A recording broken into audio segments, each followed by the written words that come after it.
So finally hello students, a very good evening to all of you.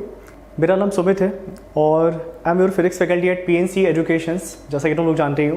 तो finally तुम लोग ने आज अपना पार्ट टेस्ट 4 दिया और होपफुली पेपर तुम लोग का अच्छा ही रहा होगा। हर टेस्ट से कुछ ना कुछ सीखना चाहिए हम लोगों को, कुछ सीखने भी ज़रूर मिला होगा। प्लानिंग अच्छे से करना, सारी टेस्ट को अच्छे से देते जाओ। और इन केस अगर तुम्हें किसी भी क्वेश्चन में लगा कि हाँ डाउट है, कुछ क्लियर नहीं हुआ, तो मैं 1 बाय 1 सारे क्वेश्चन को फिर से एक्सप्लेन करने जा रहा हूँ, है ना। तो देख लेना, जिस भी क्वेश्चन में तुमको डाउट होगा तुम डायरेक्टली उस क्वेश्चन पे जाके देख सकते हो, है ना। नो नीड टू से ऑल वीडियो, पूरा वीडियो देखने का नीड नहीं है। तो अपने क्वेश्चन पे डायरेक्टली कॉन्सेंट्रेट करना और वो क्वेश्चन तुम अपना क्लियर कर सकते हो। ओके, तो क्वेश्चन ठीक ठाक ही था, बिल्कुल जेई लेवल में जैसा जेई में मेंस में एग्जाम में जैसा क्वेश्चन आता है वैसा ही क्वेश्चन हमने सेट किया था। तो चलो 1 बाय 1 स्टार्ट करते हैं। क्या क्या क्वेश्चन आया था देखते हैं। तो सब लोग जानते हो पार्ट टेस्ट था, क्या क्या चैप्टर्स हमारा कवर्ड था यहाँ पे, उसके अकॉर्डिंग ही हमारा सारा क्वेश्चन है यहाँ पे। स्टार्ट करते हैं, क्वेश्चन क्या क्या आया था। तो फर्स्ट क्वेश्चन में देखा जाए, फर्स्ट क्वेश्चन में दिया क्या है, तो ये मेरे ख्याल से शायद motion in a vertical circle का क्वेश्चन है। ठीक से देखोगे तो मेरे ख्याल से nail is located at a certain distance vertically below the point of suspension of a simple pendulum. The pendulum of the Bob is release from, मतलब 60 डिग्री एंगल बना रहा था, उससे वहाँ से हमने रिलीज किया था। Then the distance of the nail from the point of suspension such that the bob will just perform the revolutions with nail as the center। और length of pendulum ये दे रखा हमारा 1 मीटर, मतलब उसके स्ट्रिंग का length दे रखा था 1 metre. Actually question में है क्या, देखो ध्यान देना, क्वेश्चन में ठीक से समझाता हूँ। तो सबसे पहले हम लोग एक पेंडुलम बना लेते हैं क्वेश्चन के अकॉर्डिंग। यहाँ पे एक पेंडुलम हम लोग ड्रॉ कर लेते हैं। पेंडुलम सिर्फ वर्टिकल नहीं है, जैसा कि क्वेश्चन में देख पा रहे हो, वर्टिकल के साथ ही कुछ एंगल बना रहा है 60 डिग्री का। तो पेंडुलम हम लोग चाहे तो कुछ ऐसे दिखा सकते हैं, ये हमारा पेंडुलम होगा। क्लियर है। अब ये एंगल क्वेश्चन में दे रखा है, ये एंगल कितना बन रहा है, 60 डिग्री हमारा बन रहा है। ये एंगल हमारा 60 डिग्री है। अब देखो जैसे ही बॉब को रिलीज हम लोग करेंगे ना, यहाँ से जैसे ही बॉब को रिलीज करेंगे तो क्लियर सा बात ये ऐसे पास करेगा। अब जैसे ही यहाँ लोएस्ट पॉइंट पे जाएगा, लोएस्ट पॉइंट पे जाएगा, तो क्लियर सा बात है ये सब कंजर्वेशन ऑफ मैकेनिकल एनर्जी सब लोग सीख चुके हैं कि अगर यहाँ पे बॉडी रेस्ट में है, यहाँ पर अगर ये बॉडी रेस्ट में है, तो मैं ये बोल रहा हूँ अगर यहाँ पे बॉडी हमारा रेस्ट में है तो जैसे ही छोड़ेंगे तो by conservation of mechanical energy सब लोग को याद होगा डायरेक्टली यहाँ वेलोसिटी कितना होता है। तो मैं ये फिर से बनाने नहीं जा रहा हूँ, डायरेक्टली तुम लोग को ध्यान रखना चाहिए इसका वेलोसिटी यहाँ लोएस्ट पॉइंट पे कंजर्वेशन ऑफ मैकेनिकल एनर्जी से कैलकुलेट कर सकते हैं। और ये हम लोग को आना चाहिए, ये होता है कितना हमारा VL, lowest point of velocity हमारा होता है √2GL। और यहाँ लिख सकते हैं 1 माइनस क्या cos थीटा लिख सकते हैं, 1 माइनस cos थीटा लिख सकते हैं। तो जैसे ही बॉब को यहाँ से रिलीज करेंगे, फाइनली यहाँ पहुँचेगा तो लोएस्ट पॉइंट इसका वेलोसिटी ये होगा। अब क्वेश्चन में हम लोग ये चाहते हैं कि ये जो बॉब है ना, ये हमारा रिवोल्यूशन करे, मतलब सर्कुलर मोशन करे। तो इसके लिए हम लोग एक नेल का हेल्प ले रहे हैं। तो पूछा गया नेल को कहाँ लगाना पड़ेगा, है ना, पॉइंट ऑफ सस्पेंशन से कहाँ लगाना पड़ेगा कि सो दैट ये अपना मोशन जस्ट कंप्लीट कर पाए अपना वर्टिकल सर्किल में। तो ऐसे केस में देखो ये हमारा पॉइंट ऑफ सस्पेंशन है, इतना तो समझ पा रहे हैं, ये हमारा पॉइंट ऑफ सस्पेंशन है। इससे थोड़ा हम लोग नीचे ऐसे ही कहीं चले जाते हैं, मान लो यहाँ चले जाते हैं और यहाँ पे हम लोग एक नेल लगा देते हैं, यहाँ पे एक नेल लगा देते हैं। तो जैसे ही यहाँ पे नेल लगाएंगे फाइनली होगा क्या, जैसे ही ये बॉब को रिलीज़ किया, ये बॉब यहाँ तक पहुँचेगा, इसके पास ये वाला वेलोसिटी होगा और इसके बाद स्ट्रिंग का ये वाला पोर्शन रेस्ट में आ जाएगा, ये वाला पोर्शन रेस्ट में आ जाएगा बिकॉज नेल आगे नहीं जाने देगा ये वाले पोर्शन को, लेकिन ये वाला जो पोर्शन है ये मोशन कर सकता है। और एज अ रिजल्ट होगा क्या, ये जो हमारा बॉब है ये हमारा सर्कुलर मोशन कर सकता है अबाउट दिस नेल, कुछ ऐसा। ये चाहे तो सर्कुलर मोशन कर सकता है अबाउट दिस नेल, कुछ ऐसा कर सकता है, ऐसा कर सकते हैं। तो ऐसे केस में अगर हम चाहते हैं ये अपना मोशन जस्ट कंप्लीट कर ले, जैसा कि क्वेश्चन में लिखा हम लोग चाहते हैं जस्ट अपना कंप्लीट कर ले, जस्ट रिवॉल्व करे, जस्ट परफॉर्म रिवोल्यूशंस ऐसा लिखा था। तो लोएस्ट पॉइंट पे इसका वेलोसिटी कम से कम कितना होना चाहिए, याद होगा क्रिटिकल केस में। तो ये होता है, हम लोग जानते हैं √5GR होता है, √5GR होता है। ऐसे केस में बात किया जाए इसका रेडियस, इसका रेडियस हमारा ये होगा, समझ पा रहे हैं, ये हमारा इसका रेडियस है, ये इसका क्या है, रेडियस है। रहा हमारे रेडियस होगा कितना, तो ये रेडियस निकालना कोई टफ टास्क नहीं है। जैसे देखो सबसे पहले पूछा गया नेल को कितना नीचे लगाना है, तो नहीं पता, पॉइंट ऑफ सस्पेंशन से थोड़ा नीचे यहाँ पे ऐसे नेल लगा रहे हैं, ऊपर तो लगा ही नहीं सकते हो, कुछ क्वेश्चन ऑफ वाला दिए, ऊपर तो बॉब जाएगा ही नहीं, तो नीचे ही नेल लगाना पड़ेगा। कितना नीचे लगाना पड़ेगा नहीं पता, फिलहाल H मान लेते हैं, H मान लेते हैं। और ये टोटल स्ट्रिंग का लेंथ अगर मान लेते हैं, स्ट्रिंग का लेंथ हमारा L है, स्ट्रिंग का लेंथ हमारा L है, तो क्लियर सा बात है ये भी हमारा L होगा। ऐसे केस में रेडियस को लिखा जा सकता है, शायद क्या लिख सकते हैं, L-H लिख सकते हैं। तो ये थोड़ा सा ध्यान में रखना, रेडियस हमारे यहाँ पे क्या होगा, L-H होगा। ऐसे केस में यहाँ आते हैं वापस से, तो लोएस्ट पॉइंट पे कंजर्वेशन ऑफ मैकेनिकल एनर्जी से हम लोग डिसाइड कर सकते हैं ये वेलोसिटी होगा। और ये वेलोसिटी हमारा लॉजिकली √5GR के इक्वल होना चाहिए, तभी ये जस्ट अपना मोशन वर्टिकल सर्किल में कंप्लीट कर पाएगा, जस्ट ये रिवॉल्व कर पाएगा। ऐसे केस में अगर ये हम लोग जानते हैं तो स्क्वायरिंग बोथ साइड कर लेते हैं, रूट हट जाएगा तो लिख सकते हैं 2GL 1 माइनस, मेरे ख्याल से थीटा दे रखा है यहाँ पे 60 डिग्री cos 60 लिख लेना, दिस इज इक्वल टू क्या लिख सकते हैं, रूट हट गया हमारा 5g r, r की जगह लिख सकते हैं क्या, देखो l माइनस एच लिख सकते हैं, तो यहाँ लिख देना l माइनस एच लिख देना। फर्दर यहाँ से देखोगे मेरे ख्याल से ये ये z कैंसिल हो रहा है, ये g हम लोग कैंसिल कर लेते हैं। नेक्स्ट हम लोग ध्यान देंगे तो लेंथ वगैरह हमारा गिवन है, लास्ट में ही सब्सटीट्यूट करते हैं, फिलहाल अभी कंटिन्यू करते हैं ऐसे। ये 2l और ये 1 माइनस कॉस 60 को लिखा जा सकता है 1 minus 1/2, this is equal to what 5l minus 5h। Further देखा जाए तो ये तो हाफ है हमारा, ये हाफ और 2 को कैंसिल किया जा सकता था, चलो एक स्टेप बढ़ा के लिखते हैं 2l into 1/2, this is equal to 5l minus 5h लिख देना। यहाँ से देखो ये 2 और 2 कैंसिल हो गया, तो ये हमारा बिल कितना रहा है बताओ, तो 5l में से l जाएगा, this can be written as what 4l this is equal to कितना आ रहा है 5h आ रहा है। तो यहाँ से हाइट हम लोग को चाहिए था, हाइट अगर निकालेंगे तो क्या मिल रहा है 4l/5 मिला, 4l/5 मिला। और ऐसे केस में लेंथ का बात किया था तो क्वेश्चन में दिया था लेंथ स्ट्रिंग का है कितना, यहाँ लास्ट टाइम में देख लो लेंथ ऑफ द पेंडुलम दे रखा था 1 मीटर, तो अगर ये 1 है तो डायरेक्टली इसको लिखा जा सकता है 4/5 मीटर लिखा जा सकता है ना, 4/5 मीटर लिखा जा सकता है। और 4/5 मीटर यहाँ मतलब इसको लिख सकते हैं 0.8 मीटर, या फिर अगर सेंटीमीटर में कन्वर्ट करो तो 80 सेंटीमीटर होना चाहिए। यानी हमारा जो हम लोग समझ पा रहे हैं, हम लोग को जो नेल लगाना पड़ेगा वो पॉइंट ऑफ सस्पेंशन से कितना नीचे लगाना पड़ेगा, 80 सेंटीमीटर नीचे लगाना पड़ेगा। तो ऐसे इसमें ये क्वेश्चन नंबर 1 था, इसका राइट आंसर मेरे ख्याल से कौन सा लगना होना चाहिए, तो 80 centimetre below the point of suspension, option B इसका राइट होना चाहिए, तो ऑप्शन बी राइट होना चाहिए। क्लियर है, तो देख लो, होपफुली सेटिस्फाइड होना चाहिए, देख लो क्लियर है या नहीं है ना, अच्छे से देख लेना। अब देखो एक कुछ ऑप्शन दे रखा था एवो वाला, तो ऐसे ही रिजेक्ट हो जाता, ऊपर कहाँ है, ऊपर तो ये जाएगा ही नहीं, ये तो ऑसिलेट इतने रीजन में ही करता है, अगर छोड़ भी देते तो, अगर नेल नहीं होता तो ऐसे ऑसिलेट करता, तो ऊपर तो जाएगा नहीं, इसलिए ऊपर तो नेल लगा नहीं सकते, नेल हम लोग को नीचे ही लगाना पड़ता, और कितना नीचे लगाना पड़ता सो दैट ये अपना रेवोल्यूशन नेल के अबाउट कंप्लीट करता, तो हमने निकाल लिया। चलो ये था हमारा फर्स्ट क्वेश्चन, बढ़ते हैं नेक्स्ट क्वेश्चन पे, अगर ये क्लियर है तो बढ़ते हैं नेक्स्ट क्वेश्चन पे, देखते हैं क्या है। सेकंड क्वेश्चन देखते हैं, तो देखो सेकंड क्वेश्चन भी ठीक ठाक क्वेश्चन ही है, होपफुली तुमने ऐसा क्वेश्चन भी देखा होगा। ये भी मिक्स क्वेश्चन है, वर्टिकल सर्किल, और शायद यहाँ पे ट्रैक टूटा है, तो यहाँ थोड़ा प्रोजेक्टाइल मोशन का कॉन्सेप्ट तो जरूर आएगा, तो ये दोनों कॉन्सेप्ट यहाँ पे यूज होना चाहिए। ट्राई करके देखते हैं सेकंड क्वेश्चन है क्या। तो अगर कन्वीनियंस के लिए एक फिगर हम लोग ड्रॉ कर ले तो ज़्यादा ही अच्छा रहेगा, मैं फिगर एक ड्रॉ कर ही देता हूँ यहाँ पे। चलो ये हमारा ऐसे ही सरफेस हो गया, और एक हम लोग देख पा रहे हैं ट्रैक कुछ ऐसा दे रखा था, ये हमारा ट्रैक था जो आगे जाके ऐसे गोल घूम रहा है, ऐसा कुछ ट्रैक है हमारा, ठीक है। तो थोड़ा और ऊपर बना लिया जाए, समझने में आसानी होगा। फाइनली क्वेश्चन के अकॉर्डिंग चलते हैं। तो यहाँ पे मेरे ख्याल से हाइट वगैरह दे रखा था, ये हाइट, बात किया जाए हाइट का तो क्वेश्चन में शायद दे रखा है, ये हाइट अगर नोटिस करोगे, ये हाइट हमारा दिया था 50 सेंटीमीटर, उसका रेडियस 20 दिया था, बोलना नहीं, तो हाइट हमारा दिया था 20 सेंटीमीटर। और बात करें इसके रेडियस का, तो इसका रेडियस चलो मैं यहाँ दिखा देता हूँ, इसका रेडियस दिया हमारा 20 सेंटीमीटर दिया था, चलो ठीक ठाक है यहाँ तक। इसके बाद हम लोग काम करेंगे, मेरे ख्याल से एक ब्लॉक को हम लोग यहाँ से रिलीज कर रहे हैं, रिलीज करेंगे तो देखो है क्या, small object slides without friction from the height इतना, and then loops the vertical loop of radius are 20 centimeter from which a symmetrical section of angle 2 theta has been removed। तो ये एक सिमेट्रिकल सेक्शन 2 थीटा वाला हमने यहाँ से remove कर लिया है, मतलब पूरा वर्टिकल ट्रैक हो सकता था, एक वर्टिकल सर्कुलर ट्रैक हो सकता था, लेकिन हमने इतना पोर्शन हटा दिया यहाँ से। हटाने के बाद पूछा जा रहा है find the angle theta such that after losing the contact at A, यहाँ पे तो कॉन्टेक्ट छूट जाएगा, ये ब्लॉक ऐसे जा रहा है और यहाँ पे आते ही इसका कॉन्टेक्ट छूटने वाला है ना, यहाँ पे आते हैं इसका कॉन्टेक्ट छूट जाएगा, तो कॉन्टेक्ट छूटेगा and flying through the air, यहाँ पे एयर में फ्लाई करेगा और फाइनली बी पे गिरना चाहिए, तो ऐसा होना चाहिए, यहाँ से ए से निकलेगा बी पे गिरना चाहिए, फिर अपना ये मोशन ऐसे कंप्लीट कर सकते हैं। तो यहाँ पे एक्चुअली होगा क्या, ट्रैक थोड़ा टूटा हुआ है, तो मुझे भी ट्रैक तोड़ना पड़ेगा थोड़ा, तो ट्रैक को मैं तोड़ता हूँ, रुको, ट्रैक को यहाँ से तोड़ दो ऐसे, क्लियर है, हमने ट्रैक को चलो तोड़ दिया। अब इसके बाद करेंगे क्या, क्वेश्चन के अकॉर्डिंग ही चलते हैं, देखते हैं क्या दिया था। तो यहाँ पे ये सब एंगल वगैरह दे रखा था, तो हम लोग भी दिखा लेते हैं थोड़ा। अरे ये एंगल पूरा 2 थीटा दिया था, तो मैं थोड़ा ठीक से ड्रॉ कर लेता हूँ। ये ट्रैक टूटा हुआ है, तो थोड़ा मैं ऐसे ही ड्रॉ कर रहा हूँ, तुम देख लेना, वो मेन फिगर है वहाँ पे। और ये एंगल हमारा मान सकते हैं थीटा, और ये भी क्या थीटा, सिमेट्रिकल कंडीशन था इसलिए, ठीक है। ऐसे कैसे ये भी समझ पा रहे हो, ये वाला क्या है, रेडियस हमारा आर है, और ये वाला भी क्या है, रेडियस आर। कुछ पॉइंट्स का नाम दिया था, ये पॉइंट्स का नाम भी दे देते हैं हम लोग। यहाँ पे हमारा ए है और यहाँ पे क्या है बी।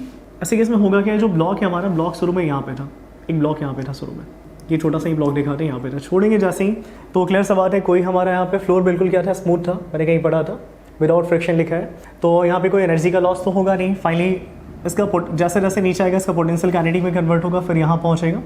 यहाँ जैसे ही ब्लॉक पहुँचेगा, तो यहाँ देखो, यहाँ थोड़ा सा समझना है, यहाँ जैसे ही ब्लॉक पहुँचेगा इसका कॉन्टेक्ट छूट जाएगा, क्योंकि अब तो सर्किट ट्रैक है ही नहीं। तो यहाँ से पता है कैसा मोशन करेगा, यहाँ पे टेंजेंट ड्रॉ करके इसका वेलोसिटी का डायरेक्शन ऐसे हम लोग डिसाइड करेंगे, ऐसे डिसाइड करेंगे, ये होगा वेलोसिटी एट पॉइंट ए। और यहाँ जाने के बाद अब तो ट्रैक है ही नहीं, तो ये बिल्कुल पता है प्रोजेक्टाइल मोशन वाला केस हो गया। यहाँ से ये पैराबोलिक मोशन फॉलो करके यहाँ जाके गिरना चाहिए ए पे, है ना, हॉरिजॉन्टल प्रोजेक्शन कुछ एंगल बना के फेंकते नहीं थे हम लोग, वैसा ही कुछ है। तो यहाँ पे देखो एंगल ऑफ प्रोजेक्शन भी तुम चाहो तो निकाल सकते हो। ये थीटा है, देख रहे हो ये 90 है, तो बताओ ये एंगल भी क्या होगा थीटा, सॉरी ये एंगल क्या होगा 90 माइनस थीटा। तो वापस से ये एंगल थीटा होना चाहिए, थोड़ा सा एनालिसिस करो समझ में आ जाएगा। और हम चाहते हैं क्वेश्चन के अकॉर्डिंग यहाँ से छूट के ये कहाँ आके गिरे, बी पे आके गिरे, मेरा ब्लॉक यहाँ आके गिरे। तो ऐसे केस में इसको एक ट्रैजेक्टरी फॉलो करना पड़ेगा, कुछ ऐसा वाला, देखो ऐसा वाला एक ट्रैजेक्टरी इसको फॉलो करना पड़ेगा। और ये ट्रैजेक्टरी पता है कैसा होगा, ये ट्रैजेक्टरी हमारा पैराबोलिक होगा, जैसा कि प्रोजेक्टाइल मोशन में पढ़ते थे, ये पैराबोलिक होगा, पैराबोलिक ट्रैजेक्टरी। ओके, तो यहाँ प्रोजेक्टाइल मोशन होगा तो फिर हम लोग ऐसा कर पाएंगे। तो ऐसे केस में देखा जाए तो ये छोटा सा देखोगे ना फिगर, यहाँ से बॉडी को फेंका है, ऐसे जाके गिरा, तो ये बिल्कुल हमारा प्रोजेक्टाइल मोशन। और ऐसे केस में ये हमारा रेंज का काम करेगा, this will behave like what range. तो इस केस में रेंज हमारा है कितना, आसानी से निकाला जा सकता है। मैं एक और फिगर बना देता हूँ तुम्हारे कन्वीनियंस के लिए, चलो नीचे एक और फिगर ड्रॉ कर लेते हैं। ये जो ट्रायंगल है ना, इसको मैं यहाँ पे ऐसे ड्रॉ कर देता हूँ तुम्हारे कन्वीनियंस के लिए। एक और काम करें, यहाँ देखो थीटा हो गया, और ये भी मान लेना क्या हो गया, थीटा हो गया। ऐसे केस में देखा जाए तो ये जो डिस्टेंस होगा हमारा, ये जो डिस्टेंस होगा, टोटल डिस्टेंस हम लोग लिख कितना सकते हैं। ठीक, ये हमारा देख पा रहे हो ना, ये आर था, ये भी क्या था, आर था। थोड़ा लॉजिक लगाओ तो समझ में आ जाएगा, ये वाला वैल्यू होना चाहिए आर साइन थीटा, और ये वैल्यू भी कितना होना चाहिए, आर साइन थीटा ही होना चाहिए, दोनों आर साइन थीटा। तो बताओ ये काम करेगा एज अ रेंज, ये काम करेगा रेंज का, बॉडी को यहाँ से यहाँ गिरना था, ये रेंज का काम करेगा। तो यहाँ पे हॉरिजॉन्टल रेंज हम लोग को कहीं ना कहीं पता है, मैं यहाँ पे लिखता हूँ, देखो यहाँ पे रेंज का बात किया जाए तो आर ए बी लिख सकते हैं। और ये रेंज हमारा है कितना, ठीक से देखा जाए तो ये हमारा 2r साइन थीटा निकल के आ रहा है, 2r साइन थीटा निकल के आ रहा है, ठीक है ना, 2r साइन थीटा, ये आर था तो ये आर साइन थीटा, ये R sine theta, 2r sine theta, ये रेंज होगा। फिर यहाँ से करना क्या, ये थोड़ा आर समझ लेना, आर मैंने लिखा था। फिर यहाँ से करना क्या, रेंज का फार्मूला लगाना। रेंज का फार्मूला तो याद ही होगा तुम लोगों को, तो रेंज का फार्मूला मैं कहीं यहाँ साइड में लिख देता हूँ। रेंज का फार्मूला होता था u square sin 2 theta by g होता था। तो ये फार्मूला हम लोग यहाँ पे यूज़ करना चाहेंगे रेंज के लिए। रेडियस और रेंज में कंफ्यूज मत होना, रेंज में आर ए भी लिख देता हूँ, ठीक है। तो ये यूज़ करेंगे। तो यहाँ देखो वेलोसिटी ऑफ प्रोजेक्शन कितना है, वी ए है, और एंगल ऑफ प्रोजेक्शन थीटा है। तो यहाँ जब यूज़ करेंगे हम लोग फार्मूला, लिखना चाहिए मुझे क्या, वी ए का होल स्क्वायर, लिखना चाहिए साइन 2 थीटा और बाई क्या, जी। तो ये हमने बस रेंज का फार्मूला लगा दिया, यूज़ कर sine 2 theta by G, this must be equal to what, 2r sine theta, ऐसा लिख सकते हैं, 2r साइन थीटा लिख सकते हैं। इतना करने के बाद अब देखा जाए हमारा क्वेश्चन सॉल्व हो ही जाएगा। रेडियस पर तो गिवन हमारा क्वेश्चन एक ही जगह फंस रहा है, बता कहाँ, वी ए पे, ए पे, कि पॉइंट ए पे इसका वेलोसिटी होगा कितना, पॉइंट ए पे इसका वेलोसिटी होगा कितना। तो पॉइंट ए पे वेलोसिटी चाहिए ना, तुम लगा दो conservation of mechanical energy, conservation of mechanical energy, उससे तुम्हारा मिल जाएगा। जैसे देखो, क्योंकि एनर्जी तो कंजर्व ही है, ये बिल्कुल ट्रैक फ्रिक्शनलेस था। तो थोड़े टाइम के लिए देखो, ये हमारा इनिशियल पोजिशन था, और ये हमारा ब्लॉक का क्या है बताओ, फाइनल पोजिशन है। यहाँ पे अगर मैं एक ट्रैजेक्ट्री, ऐसे कुछ ट्रैजेक्ट्री नहीं, रेफरेंस लाइन अगर मैं ऐसे ड्रॉ कर लूँ, अगर रेफरेंस लाइन ऐसे ड्रॉ कर लो, इसी को मैंने रेफरेंस लाइन माना है, रेफरेंस लाइन माना है, ठीक है। तो ऐसे केस में देखो, बॉडी का जो हाइट होगा, ये हाइट निकाला जा सकता है। ये जो बॉडी रेफरेंस लाइन से थोड़ा ऊपर है, यहाँ पे ये वाला हाइट, ये हाइट हम लोग निकाल सकते हैं। ये हाइट पता है कितना होगा, पता है ये टोटल कितना h है, और इसको कहीं साइड में लिखते हैं, ज़्यादा बेटर होता है। ये हाइट h हो गया। अब देखो इस हाइट को क्या लिखा जा सकता है, तो यहाँ पे काम करते हैं थोड़ा, हाइट को क्या लिख सकते हैं। ये जो हाइट होगा, अगर अच्छे से सोचोगे तो पहले मैं यहाँ पे थोड़ा सा काम करना चाहूँगा, यहाँ देखो, यहाँ पे काम करना चाहूँगा थोड़ा सा। पता है ये वाला हमारा r है, और ये वाला देखोगे तो ये वाला पता है कितना होगा, r, यहाँ से देख लो ये फिगर, ये वाला वर्टिकल हाइट, ये वाला वर्टिकल हाइट, ये होगा r cos थीटा होगा, r cos थीटा होगा। तो ऐसे केस में देखो टोटल कितना हमारा h है, और ये क्या हमारा r plus r cos theta है। तो ये स्मॉल h नहीं निकाल लेंगे हम लोग, स्मॉल h निकाला जा सकता है। तो स्मॉल h हम लोग कहीं यहाँ पे साइड में कहीं निकाल लेते हैं, यहाँ पे निकाल लेते हैं। स्मॉल h का बात किया जाए तो what is small h, it is h minus, लिख सकते हैं कि r प्लस r cos, तो यहाँ पे लिख सकते हैं r plus r cos theta लिख सकते हैं, ऐसे थीटा लिख सकते हैं। ओके, इतना लिखने के बाद फाइनली हम लोग चाहें तो इसको थोड़ा सिंप्लीफाई भी कर ही सकते हैं, क्योंकि हमारे पास h का वैल्यू हमारे पास गिवन है ना, h का वैल्यू हमारे पास गिवन है, सब सारा वैल्यू गिवन है। तो यहाँ से r वगैरह कॉमन निकाल लेना। तो देखो हाइट यहाँ से कितना मिल रहा है हमारा, हाइट हमारा मिल रहा है h माइनस r कॉमन निकाल लेना, r कॉमन निकालने का लिख सकते हैं क्या बताओ, 1 plus cos theta, 1 plus cos theta. फिलहाल इतना ही रहने देते और आगे फिर काम करेंगे। तो ये हाइट हमारा मिल गया कुछ ऐसा, अरे ये हाइट मिला। फाइनली देखो, अगर यहाँ पे चाहिए हम लोग को क्या, इसका वेलोसिटी चाहिए, तो कंजर्वेशन ऑफ मैकेनिकल एनर्जी का हेल्प लेना पड़ेगा, कंजर्वेशन ऑफ मैकेनिकल एनर्जी का हेल्प लेना पड़ेगा। तो ये वाला पार्ट हम लोग थोड़ा बचा के रखते हैं और नीचे थोड़ा जाते हैं। यहाँ देखो ये दोनों पॉइंट पे, ये इनिशियल और ये फाइनल, दोनों जगह हमारा एनर्जी क्या रहेगा, सेम रहेगा। तो कंजर्वेशन ऑफ मैकेनिकल एनर्जी से लिखा जा सकता है, यहाँ पे लिख सकते हैं U initial plus K initial, this is equal to U final plus K final, ऐसा लिख सकते हैं। और अगर ये हम लोग लिख सकते हैं तो फिर से ध्यान देना, यू इनिशियल, इनिशियली बॉडी यहाँ पे था, तो यहाँ पे बॉडी रेस्ट कंडीशन में था, यहाँ बॉडी हमारा रेस्ट कंडीशन में है। तो यहाँ बॉडी रेस्ट कंडीशन में तो इसका काइनेटिक एनर्जी यहाँ जीरो होगा, लेकिन हाँ इसका पोटेंशियल एनर्जी यहाँ होगा। रेफरेंस लाइन से कितना ऊपर है, h ऊपर है, तो यहाँ पे लिख देना ऐसे ही mgh लिख देना। This is equal to final का बात करें तो फाइनली बॉडी हमारा जैसे ही यहाँ पहुँचेगा तो फाइनली बॉडी का पोटेंशियल एनर्जी क्या on the reference line zero हो जाएगा, और वहाँ काइनेटिक एनर्जी कुछ ना कुछ तो होगा, वही तो चाहिए हम लोग को, हाफ mva² चाहिए, यही तो चाहिए था। यहाँ से देखो मास मास कैंसिल हो गया और va जो चाहिए था हम लोग को, जैसे यहाँ va² चाहिए था तो va² आसानी से यहाँ से लिखा जा सकता है। va² हमारा मिल रहा है कितना बताओ, 2gh मिल रहा है। चलो h का वैल्यू बाद में ही पुट करेंगे। va² ऐसा मिला तो ये यहाँ पे सब्सटीट्यूट हम लोग को करना पड़ेगा। अब मैं थोड़ा सा और नीचे लेके जाता हूँ। h का वैल्यू बोलना नहीं, h का वैल्यू मिला कितना है देखो ध्यान देना। तो h का वैल्यू तुम यहाँ नीचे ऐसा देख सकते हो, तो देखो h का वैल्यू ध्यान रखना, ये मिला h माइनस और ये पूरा क्वांटिटी लिख सकते हैं, ये h का वैल्यू ध्यान रखेंगे हम लोग, है ना। फाइनली इस इक्वेशन को मैं आगे लेके जाना चाहता हूँ, तो चलो नीचे जाना पड़ेगा हम लोगों को थोड़ा। तो चलो इस इक्वेशन का मैं यूज़ करना चाहता हूँ। इस इक्वेशन में देखो ये क्वांटिटी सब्सटीट्यूट करते हैं। va का वैल्यू, va² का वैल्यू कितना है, 2gh है। यहाँ पे लिख देना 2gh, लिखते हैं 2gh और लिख सकते हैं क्या, साइन 2θ। तो साइन 2θ और नीचे हमारा पहले से क्या प्रेजेंट है, g प्रेजेंट है। This is equal to 2r और लिख सकते हैं क्या, साइन θ। यहाँ से देखो क्या कैंसिल हो रहा है हमारा, ये g और g कैंसिल हुआ। रहा बात h, तो h का वैल्यू मैं सब्सटीट्यूट करना चाहता हूँ। h का वैल्यू ऊपर ध्यान में होगा, h का वैल्यू मिला था h माइनस लिख सकते हैं r 1 प्लस कॉस θ, ऐसा कुछ मिला था, 1 प्लस कॉस θ मिला था, ठीक है। और यहाँ से ठीक से देखा जाए तो साइन θ, साइन 2θ को चाहो तो कुछ लिख सकते हो, क्या लिख सकते हो, लिख सकते हो 2 साइन θ और इंटू कॉस θ लिखा जा सकता है। ये लिखने का राइट साइड में जाएंगे तो राइट साइड में पहले से हमारा क्या है 2r और कितना लिख सकते हैं, साइन θ लिख सकते हैं, साइन θ लिख सकते हैं। इतना लिखने के बाद अब थोड़ा सा सिम्प्लीफाई बस करना हमारा काम बन जाएगा। यहाँ से देखो कुछ कैंसिल हो रहा है तो कैंसिल कर लिया जाए। मेरे ख्याल से एक तो कैंसिल होते दिख रहा है मुझे, साइन θ और ये साइन θ कैंसिल हो जाएगा, कैंसिल कर सकते हैं, और ये 2 और 2 भी कैंसिल किया जा सकता है। बाकी जो बचा इसको थोड़ा ठीक से लिखा जाए तो h और r का वैल्यू सब्सटीट्यूट करते हैं। h का वैल्यू दिया था 50 दिया था हमारा, यानी लिखा जा सकता है ये h का वैल्यू हमारा 50 दिया था तो लिखा जा सकता है ये 0.5 लिख सकते हैं, माइनस r का वैल्यू देखा जाए तो r का वैल्यू दिया है 0.2, ठीक है। और लिख सकते हैं कि हम लोग बताना 1 plus cos θ। This is equal to हमारा मिल रहा है कितना, यहाँ पे हमारा कॉस θ पहले से प्रेजेंट है। दिस इज इक्वल टू क्या मिल रहा है हमारा, r मिल रहा है, r मिला, ऐसा कुछ मिला। और सॉरी r का वैल्यू भी सब्सटीट्यूट कर लेते हैं, तो r का वैल्यू हमारा दे रखा था कितना, 0.2 दे रखा था, 0.2 दे रखा था। तो फर्दर थोड़ा आगे बढ़ेंगे तो बस ये क्वेश्चन सिंप्लीफाई करोगे, यहाँ से थीटा तुम्हारा मिल जाएगा। तो थोड़ा ठीक ठाक ही क्वेश्चन था, फाइनली देखते हैं यहाँ से थीटा सिंप्लीफाई करके देखते हैं कितना मिल रहा है। तो फर्दर अगर वो चेक करें यहाँ पे तो बेरेगा से डेसिमल हटेगा तो 0 0 तो कैंसिल हो ही जाएगा, फर्दर इसको लिखा जा सकता है।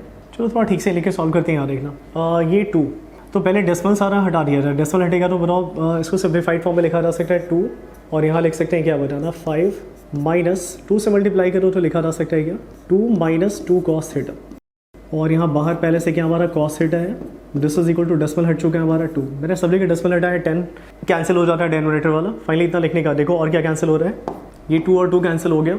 नेक्स्ट हम लोग इसको सिंप्लीफाइड फॉर्म में लिख सकते हैं क्या, ये 5 माइनस 2 कितना आ गया हमारा 3 आ गया, तो लिख सकते हैं क्या बताओ 3 cos θ minus 2 cos square θ, cos square θ, और ये 2/2 कितना होता है 1 होता, ऐसा कुछ मिल रहा है। ठीक से लिखा था तो लिख सकते हैं 2 cos square θ minus 3 cos θ minus 3 cos θ plus 1, this is equal to 0। ऐसे केस में क्वाड्रेटिक इक्वेशन आ गया कॉस का, तो यहाँ मिडिल टर्म में स्प्लिट हो रहा है, नहीं देख लेते हैं। जैसे कॉस θ को तो मान लो x मान लो थोड़े टाइम के लिए, मान लो कॉस θ क्या हमारा x है, तो कॉस θ को अगर x मान के चलते हैं तो मिडिल टर्म में स्प्लिट अगर हो रहा है तो कर ही लेते हैं, मेरे ख्याल से आई थिंक हो ही जाएगा। तो यहाँ लिख सकते हैं 2 कॉस स्क्वायर θ माइनस लिख सकते हैं हम लोग क्या 2 कॉस θ माइनस लिख सकते हैं फिर से कॉस θ और plus 1, this is equal to 0। यहाँ से देखो कॉमन क्या आएगा हमारा 2 cos θ कॉमन ले लेते हैं, 2 cos θ कॉमन लेते हैं तो क्या मिल रहा है हमारा cos θ माइनस 1 यहाँ मिला, और फिर यहाँ माइनस 1 कॉमन ले आ रहा है तो लिख सकते हैं cos θ माइनस 1 यहाँ कॉमन मिल रहा है, this is equal to 0। Further थोड़ा और ठीक से देखा जाए तो आफ्टर फाइनल सिंप्लीफिकेशन हम लोग को मिलेगा कितना, तो लिख सकते हैं या तो cos θ हमारा मिल रहा है, मैं डायरेक्ट लिख रहा हूँ यहाँ से cos θ या तो 1 मिल रहा है, या एक दूसरा पॉसिबिलिटी ये एग्जिस्ट करता है कि cos θ हमारा मिलेगा कितना, हाफ मिलेगा, हाफ मिलेगा। तो इन दोनों जगह से हमारा मिल रहा है क्या वैल्यू, या तो थीटा हमारा या तो थीटा 0 होना चाहिए, कॉस 0 1 होता है हमारा, तो या तो थीटा हमारा 0 होना चाहिए, या तो थीटा क्या होना चाहिए बताओ 60 डिग्री होना चाहिए, या तो थीटा 60 डिग्री होना चाहिए। तो ये दो ऑप्शन निकल के आ रहे हैं। तो देखो 0 का मतलब ना ट्रैक हमारा पूरा कंप्लीट होना चाहिए, ट्रैक हमारा पूरा कंप्लीट होना चाहिए, तब भी आराम से सर्कुलर मोशन कर लेगा। लेकिन ट्रैक तो कंप्लीट है नहीं, क्वेश्चन में खुद ही लिखा है ट्रैक हमारा टूटा हुआ है, तो अगर ट्रैक टूटा हुआ है तो क्लियर सा बात है ट्रैक टूटा है तो कुछ ना कुछ तो एंगल होना चाहिए, इसलिए इसको हम लोग इग्नोर कर सकते हैं और ये हमारा राइट आंसर होना चाहिए। तो theta equal to 60 degree right answer होना चाहिए, ठीक है। तो इस क्वेश्चन का राइट आंसर क्या निकल के आ रहा है हमारा? सी आ रहा है, ऑप्शन सी राइट होता है इसका, ठीक है, ऑप्शन सी राइट होता है। चलो ठीक है, तो फाइनली ये था हमारा क्वेश्चन नंबर 2। होपफुली क्लियर होगा, थोड़ा सा लेंदी क्वेश्चन जरूर था बट कोई बात नहीं, कॉन्सेप्चुअल था, सीखने वाला होगा। तो अगर कर लिए तो काफ़ी अच्छा है, और नहीं तो यहाँ से देख लेना, मेरा स्लो ही बताया तो अच्छे से देख लेना, ठीक है। मूव करते हैं नेक्स्ट क्वेश्चन पे। क्वेश्चन नंबर 3 क्या, हमारा ट्रेन रन कर रहा है हमारा कुछ स्पीड से, रेडियस ऑफ कर्वेचर दे रखा था, मान लेना कर्व ट्रैक पे मूव कर रहा था। तो और डिस्टेंस बिटवीन 2 रेल्स, मतलब जो रेलवे ट्रैक होता है उसके बीच का डिस्टेंस दे रखा था 1.5 मीटर। तो for safe running of the train the elevation of the outer rail over the inner rail, elevation of the outer rail over the inner rail, ये सुनते ही तुमको याद आएगा क्या? बैंकिंग ऑफ रोड, क्या बैंकिंग ऑफ रेलवे ट्रैक हो गया ये। तो बैंकिंग ऑफ रेलवे ट्रैक का क्वेश्चन है, तो ये आसान है, आई थिंक ये जल्दी हो जाता है। तो चलो देखते हैं नेक्स्ट वाला क्वेश्चन, क्वेश्चन नंबर 3 क्या हमारा, यहाँ देखते हैं क्वेश्चन नंबर 3 का सॉल्यूशन, यहाँ देखते हैं। तो चलो पहले रेलवे ट्रैक बना लिया जाए, ये और ये हमारा क्या हो गया? ट्रैक हो गया, ट्रैक हो गया, ठीक है। और इसका रेडियस ऑफ कर्वेचर दे रखा है, तो मैं ऐसे दिखा देता हूँ। ये इसका रेडियस ऑफ कर्वेचर दे रखा था, कितना? काफ़ी ज़्यादा है, 40,000 मीटर, यानी लगभग 40 किलोमीटर। तो होता भी है बहुत बड़ा बड़ा, 40,000 मीटर था, यहाँ मीटर लिखना चाहिए था मुझे। तो चलो ये 40,000 मीटर हमारा दे रखा था, मतलब 40 किलोमीटर बोला जाए तो हो सकता है, ओके। इसके बाद एक ट्रेन इस पर रन कर रहा है 20 मीटर के स्पीड से, और दोनों ट्रैक के बीच का डिस्टेंस दिया था। पूछा जा रहा है कि आउटर रेल को इनर रेल के रिस्पेक्ट में कितना हम लोग को एलिवेट करना पड़ेगा। तो एलिवेशन याद है, ऐसे करते हैं हम लोग, the raising of outer edge of the road with respect to the inner edge, उसको क्या बोलते हैं? Banking of road. तो यहाँ भी रेलवे ट्रैक के साथ सेम काम कर रहे हैं, बाहर वाले को अंदर के रिस्पेक्ट में थोड़ा सा ऐसा रेस कर देंगे। बट ये 3D फिगर है, इसको हम लोग समझाने के लिए ऐसे ड्रॉ करते हैं, याद होगा तो लोग क्लासरूम में ऐसे ड्रॉ करते हैं। तो ऐसे ड्रॉ करेंगे तो ये एंगल हमारा एंगल ऑफ एलिवेशन हो गया, है ना, एंगल ऑफ एलिवेशन या एंगल ऑफ बैंकिंग भी बोलते हैं इसको। फाइनली देखो ये हमारा रेजिंग मान लेना, ये हमने रेस किया है कितना इसको? h अमाउंट से। फाइनली दोनों ट्रैक के बीच का डिस्टेंस दिया है ना, तो डिस्टेंस दोनों ट्रैक के बीच का डिस्टेंस मतलब ये डिस्टेंस हमारा दे रखा है, ये दिया था 1.5 मीटर दे रखा था। देख सकते हो क्वेश्चन में कितना दिया, 1.5 मीटर, होता भी इतना ही डिस्टेंस होता है लगभग। तो ऐसे केस में सेफ रनिंग के लिए क्या स्पीड होना चाहिए? तो सेफ रनिंग के लिए स्पीड निकालना है तो बैंकिंग ऑफ रोड में तुमको याद होगा, लिख सकते हो directly tan theta equal to what? v² लिख सकते हो। इससे क्वेश्चन हो जाना चाहिए आई थिंक। रहा बात tan थीटा, तो tan थीटा देखो हमसे क्या पूछा गया? एलिवेशन पूछा गया, बोलना नहीं, ये हाइट हमसे पूछा गया। तो ये हाइट कैसे निकलेगा? tan theta perpendicular by base होता, तो बेस नहीं पता है, चाहो तो पाइथागोरस से निकाल सकते हो, बट उतना करने का नीड नहीं है, बिकॉज हम लोग बैंकिंग जब भी करते हैं थीटा क्या होता है? वेरी स्मॉल होता है, theta is what? Very small. तो अगर थीटा हमारा स्मॉल है, थीटा स्मॉल है तो सब लोग जानते हो, लिखा जा सकता है tan theta nearly equal to what? Sine theta लिख सकते हैं, और साइन थीटा लिखते ही काम थोड़ा आसान हो जाएगा। You can write perpendicular by hypotenuse, that is what? h/d लिख सकते हो, साइन थीटा की जगह लिख सकते हो h/d। This is equal to मिल गया कितना? v²/rg। अब सारा वैल्यू पुट करो, तुमको आंसर मिल जाएगा। h रहने देना, बात करते हैं d का। d हमारा गिवन था 1.5, यहाँ पे लिख देते हैं 1.5 मीटर दे रखा था ये। v स्पीड हमारा दे रखा था, मैंने देखा था, तो स्पीड दिया था 20 दिया था, पुट करो तो 20, v² इसलिए 2 बार 20 लिख देते हैं। रेडियस हमें मुझे याद है काफ़ी बड़ा रेडियस है, ये दिया था 40,000 दिया था, और इंटू जी कन्वीनियंस के लिए 10 ले सकते हो। तो ऐसे केस में देखो क्या कैंसिल हो रहा है, तो मुझे तो कैंसिल होते कुछ दिख रहा है, जैसे देखो ये 0 0 कैंसिल कर लो इसके साथ, और 2 2 जा 4, तो ये मेरे ख्याल से 100 मिलेगा, ये 100 टाइम्स में कैंसिल हो गया। तो 100 इंटू 10 दैट इज़ व्हाट? 1000, यानी हाइट हमारा मिल गया, हाइट हमारा मिल रहा है कितना? 1.5 बाई क्या? 1000 मीटर। तो ये मीटर में आ रहा है, तुम चाहो तो 1000 देख रहे हो तो 1000 को हटाना चाहते हो तो चाहो तो ऐसे लिख सकते हो मिलीमीटर। तो ये राइट आंसर होना चाहिए, इतना एलिवेट करोगे काम बन जाएगा इस स्पीड के लिए, ठीक है। तो इस क्वेश्चन का राइट आंसर क्या होना चाहिए, देखते हैं ऑप्शन क्या क्या दे रखा था। तो क्वेश्चन नंबर 3 का 1.5 मिलीमीटर आ रहा है, तो यस ऑप्शन सी इसका राइट होता, क्वेश्चन 3 का ऑप्शन सी राइट होता। तो देख लेना ऑप्शन सी राइट होना चाहिए इस क्वेश्चन का, ठीक है। तो ये इजी क्वेश्चन मिल गया, बैलेंस क्वेश्चन है बिला जुला, कोई लेंदी कोई इजी है ना। तो आगे बढ़ते हैं थोड़ा, नेक्स्ट क्वेश्चन देखते हैं क्या दिया है। नंबर 4 देखते हैं। तो नंबर 4 में लोग देख पा रहे हैं एक ऐसा ऊपर नीचे वाला ट्रैक है, मे भी ऐसा क्वेश्चन देखे ही होंगे तुम लोग, और इस पे कार एक कांस्टेंट स्पीड से जा रहा है। तो पूछा जा रहा है the normal reaction by the, यहाँ ये मिसप्रिंट है, ये हम लोग करेक्शन कराएंगे, normal reaction by the floor होना चाहिए था, by floor on the car is what? NA and NB। तो when it passes through point A and B, तो ऐसे कैसे पूछा जा रहा है कि कौन सा नॉर्मल रिएक्शन हमारा ज़्यादा होगा, कौन सा कम होगा। तो अगर ऐसा ट्रैक है, क्वेश्चन नंबर 4 हम लोग सॉल्व करने जा रहे हैं, तो मैं तुमको समझा देता हूँ थोड़ा ठीक से। ऐसे क्वेश्चन में भी देखे होंगे, तो चेक करो एक बार। ट्रैक हमारा कुछ ऐसा है, ठीक से बनाया जाए तो ऐसा ही कुछ ट्रैक है। तो ये वाला पोजीशन हमारा A बोला गया है, ये वाला पोजीशन A बोला गया है, और ये पोजीशन को बोला गया है पोजीशन B बोला गया है। दोनों जगह अगर कार होगा हमारा, जैसे मान लो कार यहाँ पे आया, यहाँ देखो ये कार हमारा मान लो यहाँ पे था, समझ लेना थोड़ा, ठीक है, और कार मूव करते करते फाइनली यहाँ चला गया। तो अगर बात किया जाए दोनों जगह नॉर्मल रिएक्शन का, नॉर्मल रिएक्शन निकालने का एक ही तरीका, फ्री बॉडी डायग्राम, और कुछ ऑप्शन है नहीं हमारे पास। फ्री बॉडी डायग्राम बनाते हैं, उसका वेट कहाँ काम करेगा? नीचे। क्या लिख सकते हैं mg, और ऊपर क्या लगेगा नॉर्मल रिएक्शन, ऐसे लिख सकते हैं। यहाँ भी देखो, यहाँ भी क्या लगेगा, इसका वेट कहाँ लगेगा, नीचे mg, और ऊपर क्या लगेगा बताओ, नॉर्मल रिएक्शन लगेगा, नॉर्मल रिएक्शन लगेगा। और ऐसे केस में क्या normal reaction equal to mg हम लोग लिख सकते हैं क्या, यहाँ पे लिख सकते हैं क्या, तो शायद नहीं लिख सकते हैं, क्योंकि पता है ये कर्व पाथ में मूव कर रहा है, और शायद तुम लोग जानते हो कर्व पाथ में मूव कर रहा है, तो थोड़े टाइम के लिए सही अगर इस कर्व को मैं प्रोड्यूस कर लूँ तो एक सर्किल जैसा बन जाएगा, इस कर्व को अगर मैं थोड़ा प्रोड्यूस कर लूँ एक सर्किल जैसा यहाँ बन जाएगा, तो थोड़े टाइम के लिए सही, लेकिन ये सर्कुलर मोशन जरूर कर रहा है। हमारा कार कैसा मोशन कर रहा है बताओ, सर्कुलर मोशन कर रहा है। तो जब भी कोई चीज़ सर्कुलर मोशन करता है तो उसके पास एक एक्सेलरेशन होता है, सेंट्रीपिटल एक्सेलरेशन, उस पर एक सेंट्रीपिटल फोर्स लगता है ना, टुवर्ड्स सेंटर। तो ऐसे केस में हम लोग जान रहे, इतना तो जान रहे कि इसके पास एक्सेलरेशन है, बताओ कहाँ, टुवर्ड्स सेंटर। ये कार एक्सेलरेट कर रहा है बताओ टुवर्ड्स सेंटर, कुछ ऐसे, इसका एक्सेलरेशन AC। ये भी कार एक्सेलरेट कर रहा है टुवर्ड्स सेंटर, यहाँ स्पेस नहीं इसलिए साइड में दिखा रहे हैं, यहाँ पे देखो टुवर्ड्स सेंटर कितना एक्सेलरेशन AC। तो ऐसे केस में अगर हम लोग न्यूटन का सेकेंड लॉ लगाते हैं, मेरे ख्याल से दोनों जगह कंडीशन सेम है, मैंने जानबूझ के ऐसे लिखा है, तो दोनों जगह कंडीशन सेम इसलिए बना है, क्या लिख सकते हो, जैसे न्यूटन का सेकंड लॉ क्या सिखाता है, net force equal to mass into acceleration. तो यहाँ से सेंट्रीपिटल फोर्स की वजह से सेंट्रीपिटल एक्सेलरेशन होगा, पहले सिंपली लिखते हैं मास इनटू एक्सेलरेशन। तो यहाँ सेंट्रीपिटल फोर्स की वजह से सेंट्रीपिटल एक्सेलरेशन होगा, तो देखो एक्सेलरेशन टुवर्ड सेंटर हो रहा है, इसलिए बताओ नेट फोर्स क्या लिखोगे, mg minus n, this must be equal to mass into centripetal acceleration. Further अच्छे से लिखा रहा है तो नॉर्मल रिएक्शन यहाँ से क्या मिल रहा है, अच्छा एक स्टेप और बढ़ा के लिखते हैं, mg minus n, centripetal acceleration क्या लिख सकते हैं बताओ, v स्क्वायर बाई r। यहाँ से नॉर्मल रिएक्शन लिख सकते हैं कि हम लोग mg minus mv square by r, ऐसा हमने कुछ लिख दिया, ये नॉर्मल रिएक्शन मिला। मैंने जानबूझ के एक ही नॉर्मल रिएक्शन निकाला है क्योंकि मुझे लग रहा है दोनों जगह कंडीशन तो सेम ही है, कंडीशन दोनों जगह तो क्या है, सेम ही है, इसलिए दोनों जगह एटलीस्ट कैलकुलेशन ये वाला तो ऐसा ही होगा, है ना, देख रहे हो ना, दोनों जगह फ्री बॉडी डायग्राम लोगों सेम ही बना है तो ऐसा ही होगा कैलकुलेशन। लेकिन हाँ एक चीज़ डिफर जरूर है दोनों जगह, तुमने नोटिस कर ही लिया होगा, ये छोटा सर्किल में घूम रहा है और ये एक बड़े सर्किल में घूम रहा है, तो अगर दोनों जगह रेडियस का बात किया जाए A और B का, तो मेरे ख्याल से अगर लिखूँ मैं यहाँ पे लिखूँ तो तुम्हें लोग बोलोगे बताओ रेडियस हमारा A और रेडियस B, तो बताओ कौन सा रेडियस बड़ा है, साफ साफ दिख रहा है B वाला रेडियस बड़ा है, तो B वाला रेडियस बड़ा है, तो मेरे ख्याल से रेडियस पे डिपेंड कर रहा है नॉर्मल रिएक्शन, रेडियस पे थोड़ा कॉन्सेंट्रेट किया जाए। अगर मुझे लग रहा है कि रेडियस मान लो कहीं पे कम है, रेडियस मान लो कम है, तो ये वाला वैल्यू क्या हो जाएगा, ज़्यादा होगा, और ये ज़्यादा यानी ज़्यादा से ज़्यादा सब्सट्रैक्ट करेंगे तो नॉर्मल रिएक्शन उतना ही कम मिलेगा, उतना ही कम मिलेगा। यानी रेडियस और नॉर्मल रिएक्शन में कैसा मिल रहा है, डायरेक्ट रिलेशन, रेडियस कम तो नॉर्मल रिएक्शन भी कम, तो रेडियस कम तो नॉर्मल रिएक्शन भी कम, तो यानी फाइनली इस क्वेश्चन का आंसर क्या होना चाहिए, Na लेस देन NB होना चाहिए, Na less than what, NB होना चाहिए। तो ये राइट ऑप्शन होना चाहिए इस क्वेश्चन का, जहाँ पे मैंने फिलहाल ऐसे ही जानबूझकर लिखा था। अब मैं यहाँ पे कर लेता हूँ क्या, Na, और यहाँ पे कर लेता हूँ NB, क्योंकि दोनों जगह नॉर्मल रिएक्शन सेम नहीं हो सकते हैं, नॉर्मल रिएक्शन ए पे क्या कम है, बी पे ज़्यादा है। तो आई थिंक इस क्वेश्चन का राइट ऑप्शन क्या मिला, सी मिला, सी ऑप्शन राइट होना चाहिए, तो ऑप्शन सी इसका भी राइट होगा, इसका ऑप्शन सी राइट होता। तो ये हमारा क्वेश्चन नंबर 4 होपफुली क्लियर होना चाहिए। मूव करते हैं नेक्स्ट क्वेश्चन पे, क्वेश्चन नंबर 5 देखते हैं क्या दिया था 5।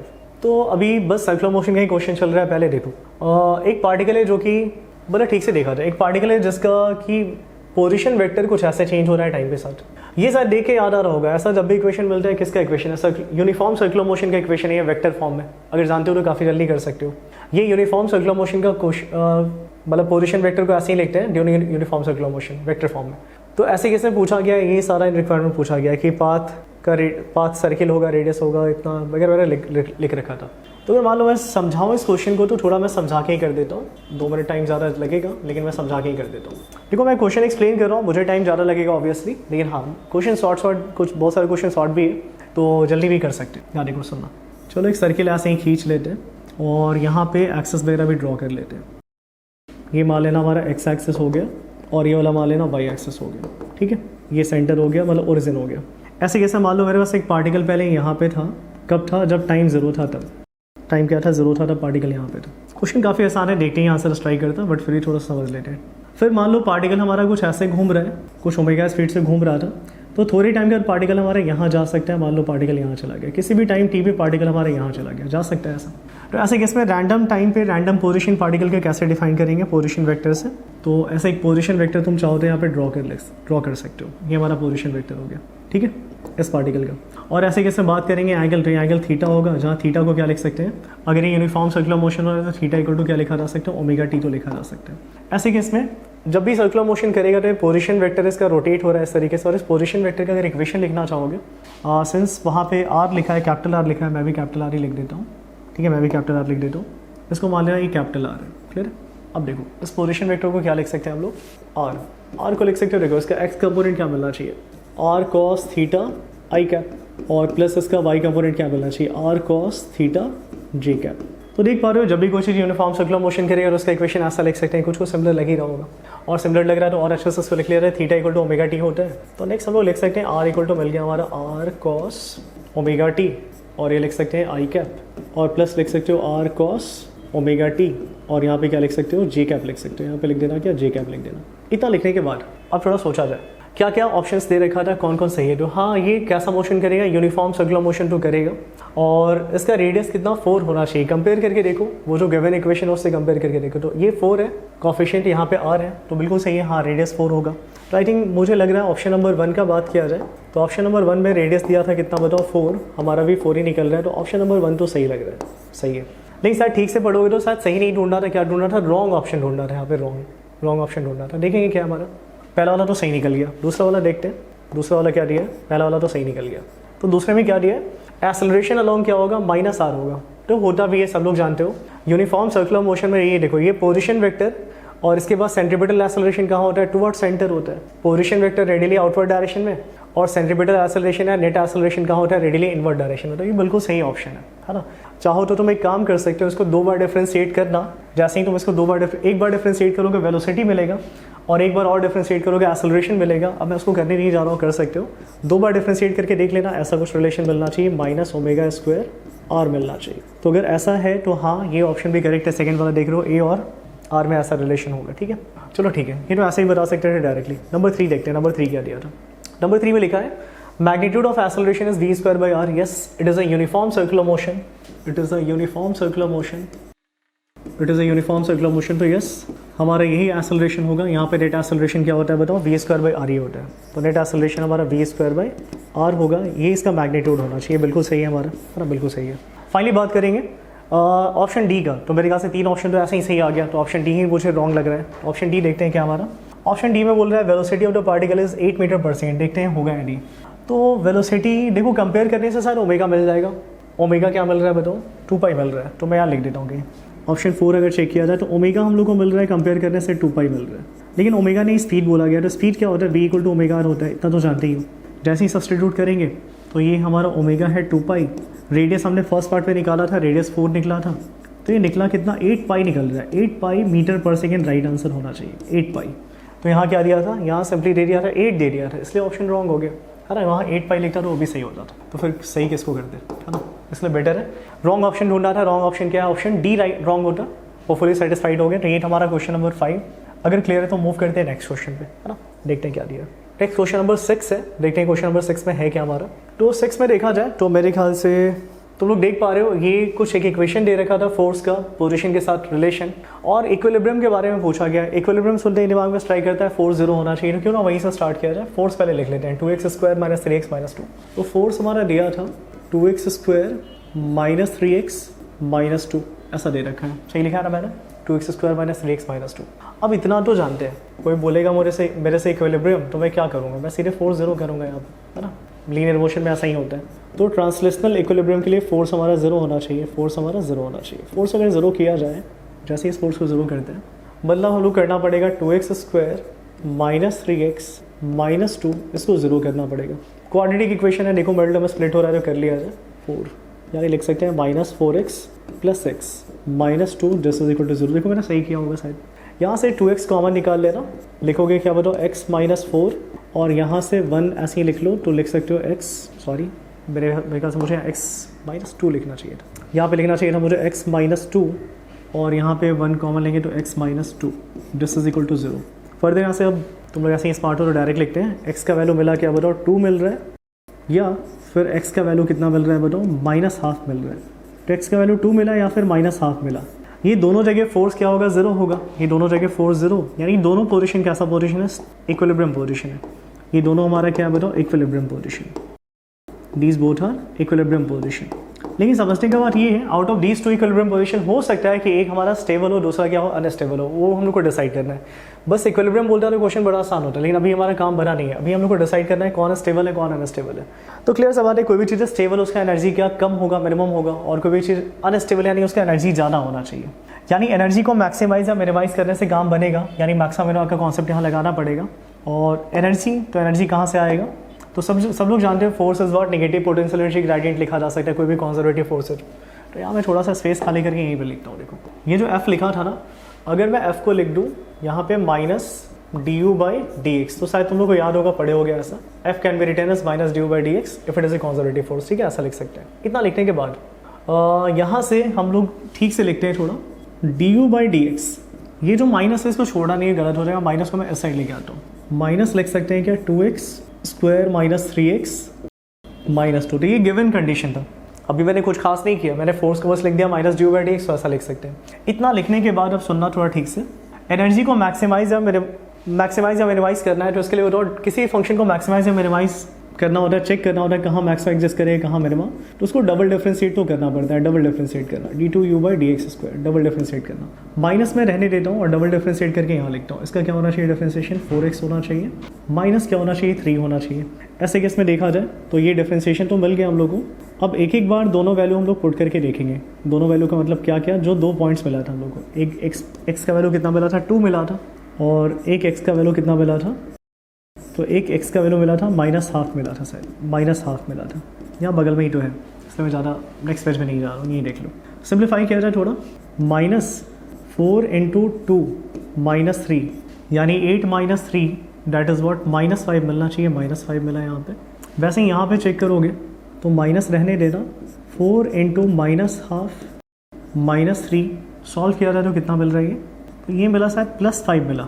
ये कितना मिल रहा है, +5 मिल रहा है, देख लो, माइनस माइनस प्लस हो जाएगा। तो ऐसे केस में सब लोग जानते हो, अगर नेगेटिव मिल रहा है तो नेगेटिव मतलब ये कौन सा पॉइंट होगा, पॉइंट ऑफ मैक्सिमा होगा। ये हमारा पॉइंट ऑफ क्या होगा, मैक्सिमा, यानी यहाँ बताओ यहाँ पे एनर्जी क्या होगा, मैक्सिमम होगा। और ये मिला बताओ, ये रिजल्ट मिल रहा है पॉजिटिव, पॉजिटिव यानी क्या, पॉइंट ऑफ मिनिमा, पॉजिटिव यानी क्या, point of minima, slope increasing nature का, तो ये हमारा पॉइंट मिनिमा हो गया, यानी यहाँ पे एनर्जी क्या होगा, मिनिमम होगा। तो फाइनली हमने डिसाइड कर लिया कि कहाँ एनर्जी मिनिमम है, कहाँ मैक्सिमम है, तो हमारा आंसर मिल गया। बताओ एनर्जी जहाँ मिनिमम होगा वो स्टेबल होगा, यानी ये वाला क्या होगा, स्टेबल इक्विलिब्रियम पोजीशन है। मैं अच्छे से लिखना चाहता हूँ फिर से एक बार, तो हम लोग डिसाइड कर लिए ये हमारा स्टेबल इक्विलिब्रियम पोजीशन है, और ये वाला जो पोजीशन मिला था ये कैसा हमारा अनस्टेबल है। ये हमारा कैसा है बताओ, अनस्टेबल, एनर्जी ज़्यादा। तो देखा था कौन कौन सा ऑप्शन दिया था, x = -½ is the position of stable equilibrium, तो बिल्कुल सही है, सही हो गया पहला वाला। तो पहला वाला सही हो गया तो बाकी तो रॉन्ग होना ही चाहिए। फिलहाल लिख लेते हैं, ये देखते हैं और क्रॉस वेरीफाई कर लेते हैं ऑप्शंस को। x = 2 is the position of a stable equilibrium, नहीं ये अनस्टेबल था। x = -½ इज अनस्टेबल, नहीं ये स्टेबल था। और x = 2 इज नहीं, न्यूट्रल डबल डिफरेंशिएशन 0 मिला ही नहीं किसी केस में। तो ये हमारा राइट आंसर होता है, ऑप्शन ए राइट होगा इस क्वेश्चन का। होपफुली क्लियर होना चाहिए। ये था हमारा क्वेश्चन नंबर 6। बढ़ते हैं नेक्स्ट क्वेश्चन पे। तो नेक्स्ट हमारा क्वेश्चन नंबर 7 है। देखते हैं क्वेश्चन नंबर 7 में क्या दिया था। तो देखो ऐसा कुछ फिगर बना के रखा है, ऐसा कुछ फिगर बना के रखा है। अब मैं फिगर फिर से नहीं ड्रॉ करता हूँ, यही मैं समझा देता हूँ। देखो एक ब्लॉक है जिसका मास 0.1 kg है, इसको रिलीज कर रहे हैं from a height of 4 metre, curve surface में मूव कर रहा है on the horizontal surface. On the horizontal surface part A B is smooth, ये वाला सरफेस स्मूथ है, और बी सी कैसा हमारा एक फ्रिक्शन ऑफर कर रहा है, और उसका कोएफिशिएंट ऑफ फ्रिक्शन वगैरह दे रखा था, और इम्पैक्ट हमारा वॉल के साथ होगा परफेक्टली इलास्टिक। तो टोटल डिस्टेंस ब्लॉक कितना कवर करेगा block before coming toward rest. Rest में आने से पहले ब्लॉक टोटल डिस्टेंस कितना कवर करेगा। पता है यहाँ सिचुएशन होगा कैसा, जैसे यहाँ से गिराओगे, जैसे यहाँ से छोड़ोगे, ये ऐसे गया, ऐसे जाके हिट करेगा, फिर वापस आएगा, फिर जाके हिट करेगा, फिर वापस आएगा, फिर जाके हिट करेगा, फिर वापस आएगा। ऐसे ही करते करते करते धीरे धीरे टाइम आएगा, फिर क्या होगा, ये रेस्ट में आ सकते हैं। तो जब ये रेस्ट में आ जाएगा तो फिर और ज़्यादा मूव नहीं करेगा। तो उसमें पूछा गया इस ब्लॉक ने टोटल डिस्टेंस कितना कवर किया। टोटल डिस्टेंस एक्चुअली पूछा जा रहा है हॉरिजॉन्टल सरफेस पे कितना कवर किया, इस पे मतलब नहीं है हम लोग को, बस हॉरिजॉन्टल सरफेस पे कितना कवर किया। तो पता है यहाँ तुम डायरेक्ट भी समझ सकते हो, अभी इसके पास पोटेंशियल एनर्जी है, और ये सारा एनर्जी पता है कौन खा जाएगा, फ्रिक्शन खा जाएगा। कौन खा जाएगा, फ्रिक्शन खा जाएगा। इतना करोगे तब भी क्वेश्चन आसानी से बन जाएगा, या फिर बोलोगे और अच्छे से लिखने के लिए तो मैं और अच्छे से समझा देता हूँ। देखो हम लोग क्वेश्चन नंबर 7 का सॉल्यूशन कर रहे हैं। बोलो वर्क एनर्जी थ्योरम तो जानते हो ना, कौन, work done by all forces is equal to change in kinetic energy of the system और बॉडी। तो ऐसा लिख देते हैं, फाइनल माइनस इनिशियल लिख देते हैं ऐसे। तो ये लोग जानते हैं वर्क एनर्जी थ्योरम है। यहाँ देखो जैसे ही ब्लॉक को छोड़ेंगे तो कोई कंजर्वेटिव फोर्स काम कर रहा है, तो हाँ कर रहा है, कौन, ग्रेविटेशन। ग्रेविटेशन इसको खींच के नीचे लेके गया, तो ग्रेविटी यहाँ पे काम किया था, ग्रेविटी यहाँ काम किया था। तो बताओ यहाँ पे क्या लिख सकते हैं, डाउनवर्ड डायरेक्शन, इसलिए mgh लिखा जा सकता है ना। प्लस नॉन कंजर्वेटिव फोर्स, हाँ फ्रिक्शन है, यहाँ पे फ्रिक्शन है, और एक्सटर्नल तो है नहीं कुछ। और इनिशियली देख पा रहे हो बॉडी यहाँ रेस्ट में था। फाइनली हम लोग चाहते हैं फिर से बॉडी क्या जब रेस्ट में आ जाए, कमिंग टू रेस्ट, तो उस प्रोसेस में कितना हमारा बॉडी ने डिस्टेंस कवर किया वो निकालना है। तो बताओ फाइनली भी रेस्ट, इनिशियली भी रेस्ट, है ना, इनिशियली तो रेस्ट और फाइनली भी हम चाहते हैं रेस्ट में हो जाए। तो ऐसे केस में देखो W फ्रिक्शन क्या होगा, W friction this is equal to minus of mgh होना चाहिए। वही मैं समझा रहा था कि इसका जो एनर्जी होगा ना, इसका जो पोटेंशियल एनर्जी होगा वो सारा कौन खा जाएगा, फ्रिक्शन खा जाएगा। फ्रिक्शन खा जाएगा तो ऐसा हो जाएगा, फिर जीरो हो जाएगा फाइनल स्पीड भी, है ना। तो इसे डायरेक्ट भी लिख सकते थे, इतना लिखने का नीड नहीं था, डायरेक्ट भी लिख सकते थे। पोटेंशियल एनर्जी पूरा कौन कंज्यूम करेगा, फ्रिक्शन करेगा। अब रहा बात फ्रिक्शन कितना काम कर रहा है, तो शायद एक बार में होगा नहीं, मल्टीपल टाइम्स ऐसे आना जाना होगा इसका ब्लॉक का। तो देखते हैं एक बार जाने में फ्रिक्शन ने कितना एनर्जी, कितना काम किया। एक बार ब्लॉक जब यहाँ से यहाँ गया तो फ्रिक्शन ने कितना काम किया। तो अगर मैं वर्क डन बाय फ्रिक्शन लिखूँ यहाँ, तो लिख सकते हैं friction force into displacement into cosine of angle between them, लिख सकते हैं ऐसा। अब नीचे लिखते हैं फ्रिक्शन फोर्स क्या लिखोगे बताओ, म्यू mg लिखा जा सकता है। डिस्प्लेसमेंट, तो डिस्प्लेसमेंट थोड़े टाइम के बाद ही पुट करते हैं, फिलहाल लिख देते हैं यहाँ पे क्या, कॉस 180 लिखा जा सकता है। ठीक ठाक है, इतना लिखने के बाद अब देखते हैं जो वैल्यू दिया पुट करते हैं। ये 0.1 दिया था, फ्रिक्शन कोएफिशिएंट देख सकते हो 0.1 दिया था, ठीक है। इसके बाद मास भी शायद 0.1 ही दिया है, तो मास भी 0.1 दिया था। और बात करेंगे ग्रेविटी का, एक्सेलरेशन ड्यू टू ग्रेविटी 10 ले लेते हैं। हाँ, सब जगह फ्रिक्शन नहीं है, फ्रिक्शन बस यहाँ 2 में है, तो ये यहाँ पे 2 लिख देना, और यहाँ पे ये तो जानते हो -1 लिख सकते हैं। तो ऐसे केस में सॉल्व किया जाए तो मेरे ख्याल से ये तो खत्म हो गया, मतलब 0.2, तो -0.2 जूल ऐसा कुछ आ रहा है, क्या आ रहा है यानी। एक बार अगर ब्लॉक इस पर पास करेगा ना, एक बार ब्लॉक ये पूरा डिस्टेंस कवर करेगा ना, ये रफ सरफेस वाला, तो फ्रिक्शन हमारा इतना एनर्जी कंज्यूम कर जाएगा, इतना एनर्जी कंज्यूम करेगा। लेकिन बताओ टोटल एनर्जी है कितना, यहाँ निकाल के देखते हैं। तो माइनस मास दिया था 0.1, ये लिख सकते हैं 10, और हाइट हमारा कितना दे रखा था, 4 दे रखा है शायद, 4, यानी मिला कितना हमारा बताओ, ये मिल रहा है 4। टोटल उसको कंज्यूम कितना करना है, इतना करना है, 4 जूल कंज्यूम करना है ना, समझ पा रहे हो, 4 जूल कंज्यूम करना था। इसको थोड़ा ठीक से लिखता हूँ, देखो टोटल इसको कंज्यूम करना था, 4 जूल कंज्यूम करना था, लेकिन एक बार में जाने से कितना कंज्यूम कर रहा है, 0.2। तो बहुत बार इसको आना जाना करना पड़ेगा, कितनी बार आना जाना करना पड़ेगा, नंबर ऑफ टाइम्स निकालना पड़ेगा। तो उसके लिए करना क्या, टोटल एनर्जी कंज्यूम कितना करना है, 4 जूल, और एक बार में कंज्यूम कितना कर रहा है, 0.2। तो अगर हटाएंगे तो ऊपर आएगा बताओ कितना, 20 टाइम्स। तो 20 टाइम्स अगर ये आना जाना शुरू करेगा तो जाके पूरा एनर्जी कंज्यूम कर पाएगा। अब मान लो ये ब्लॉक एक बार गया, तो एक बार में 0.2 जूल एनर्जी कंज्यूम कर गया फ्रिक्शन, फिर वापस आएगा, वापस आने के प्रोसेस से फिर से 0.2 कंज्यूम करेगा, फिर जाएगा, फिर कंज्यूम करेगा, फिर आएगा, फिर कंज्यूम करेगा। ये प्रोसेस 20 टाइम्स होगा, तब जाके पूरा एनर्जी कंज्यूम कर पाएगा। तो इसमें डिस्टेंस कितना कवर किया ब्लॉक ने इस हॉरिजॉन्टल प्लेन पे, एक बार इस यहाँ से यहाँ जाने का मतलब 3 मीटर, वापस आने का मतलब फिर से 3 मीटर, फिर जाने का मतलब फिर 3 मीटर, फिर वापस आने का मतलब 3 मीटर, यानी 20 टाइम्स ऐसा होगा। तो 20 × 3 that is what, 60 metre. 60 metre लगता है राइट आंसर होना चाहिए। तो हम लोग को ऐसा फील हो रहा है कि इस क्वेश्चन का आंसर 60 मीटर होना चाहिए, बट एक्चुअली पता है 60 मीटर नहीं होगा, उसमें थोड़ा सा कम होगा। देखो तो 60 तो ऑप्शन ही नहीं है, बट 60 के क्लोज एक ऑप्शन है, ऑप्शन सी। भाई ऑप्शन सी ही राइट होगा, क्यों सुनना, क्योंकि जब लास्ट वाला पार्ट को डिस्कस करोगे ना, मान लेना ये 19 टाइम्स तो कर चुका, 19 टाइम्स के बाद जब मान लो ये वापस आएगा, तो वापस आते आते यहाँ पे आते आते इसका पूरा एनर्जी खत्म हो चुका होगा। यहाँ आते आते स्पीड खत्म, स्पीड डिक्रीज होते यहाँ डिक्रीज होकर 0 हो चुका होगा। अब ये डिस्टेंस तो कवर ही नहीं कर पाएगा, बिकॉज ब्लॉक का स्पीड यहाँ पे, तो लोग देख पा रहे हैं ब्लॉक का स्पीड यहाँ पे क्या 0 हो गया, तो ये डिस्टेंस लास्ट में वो कवर नहीं कर पाएगा। तो 60 - 1 मीटर, तो 60 - 1 metre that is what 59 metre right answer होना चाहिए इस क्वेश्चन का। ये भी ठीक ठाक ही क्वेश्चन था, बस लॉजिकल थिंकिंग पे था, कुछ खास नहीं था, है ना, क्वेश्चन ईजी था। तो ऑप्शन सी राइट होता है इस क्वेश्चन का। होपफुली क्लियर होगा। मूव करते हैं नेक्स्ट क्वेश्चन पे, देखते हैं क्या दिया है। तो यहाँ हम लोग देखते हैं क्वेश्चन नंबर 8।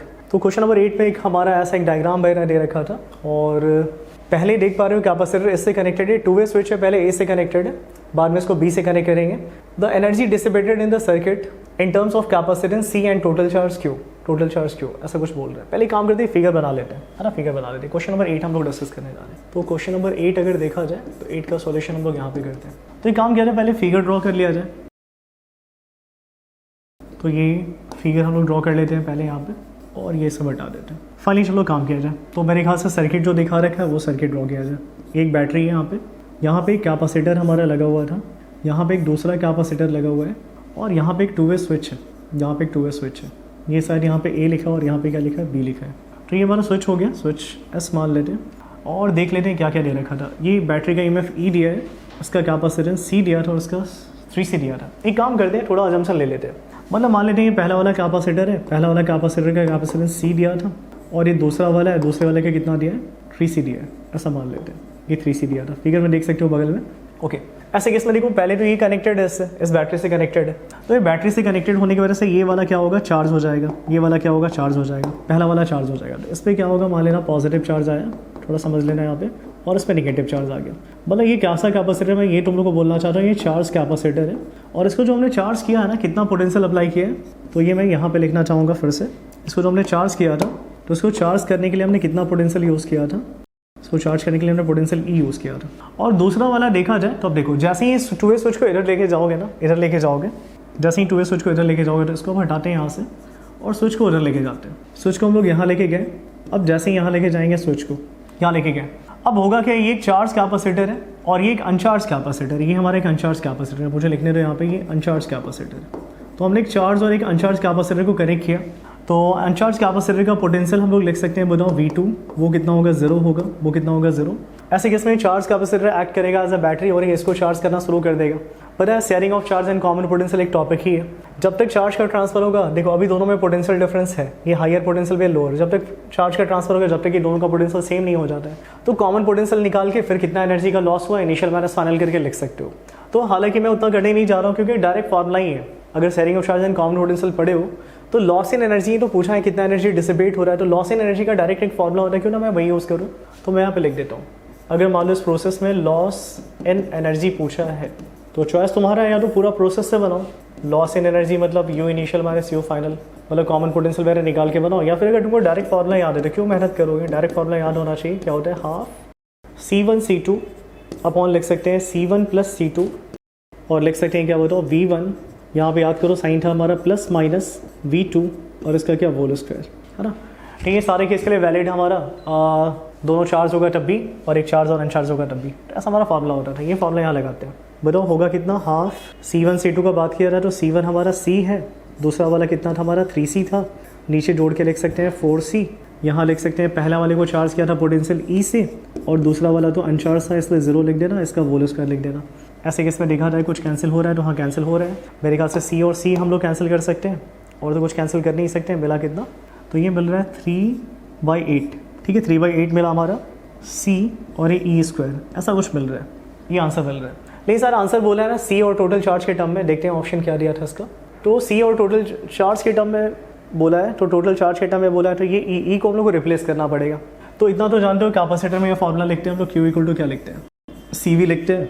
इस कैपेसिटर के बारे में सोचो, इस पे चार्ज Q बोला था, इस पे चार्ज कितना मानना है, Q, ओके। तो ऐसे केस में इसका कैपेसिटेंस C और इसके क्रॉस पोटेंशियल हमने कितना मेंटेन किया था, E। तो ऐसे केस में E का वैल्यू क्या लिखा जा सकता है, Q/C लिख सकते हैं। तो लिख सकते हैं क्या, 3/8, C रहने देना और इसके लिए लिख सकते हैं क्या बताओ, Q/C, मतलब लिख दो Q²/C², एक बार में काम हो जाएगा। तो यहाँ से देखो C और स्क्वायर कैंसिल हो गया, बताओ करेक्ट आंसर क्या मिल रहा है, 3/8 Q²/C, 3/8 Q²/C यानी ऑप्शन D राइट होगा।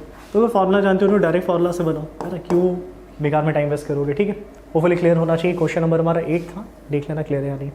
ठीक है, टोटल चार्ज इसके पास तो क्यों ही था, है ना, जैसे हमने बैटरी से डिस्कनेक्ट किया था इसके पास टोटल चार्ज क्यों था, तो उसके अकॉर्डिंग हमने बता दिया। चलो आगे देखते हैं। क्वेश्चन नंबर 9, क्वेश्चन नंबर 9 में क्या है ना, देख पा रहे हो 3 कैपेसिटर इस तरह से कनेक्टेड हमारा, और expression for the capacity of the said capacitor, सारे प्लेट का एरिया ए मानना है, एरिया ए मानना है, बाकी सब कुछ तो फिगर में दे रखा है। ये देखो कैसा कनेक्शन है, समझ पा रहे हो, सीरीज कनेक्शन है। कैसा कनेक्शन है, सीरीज।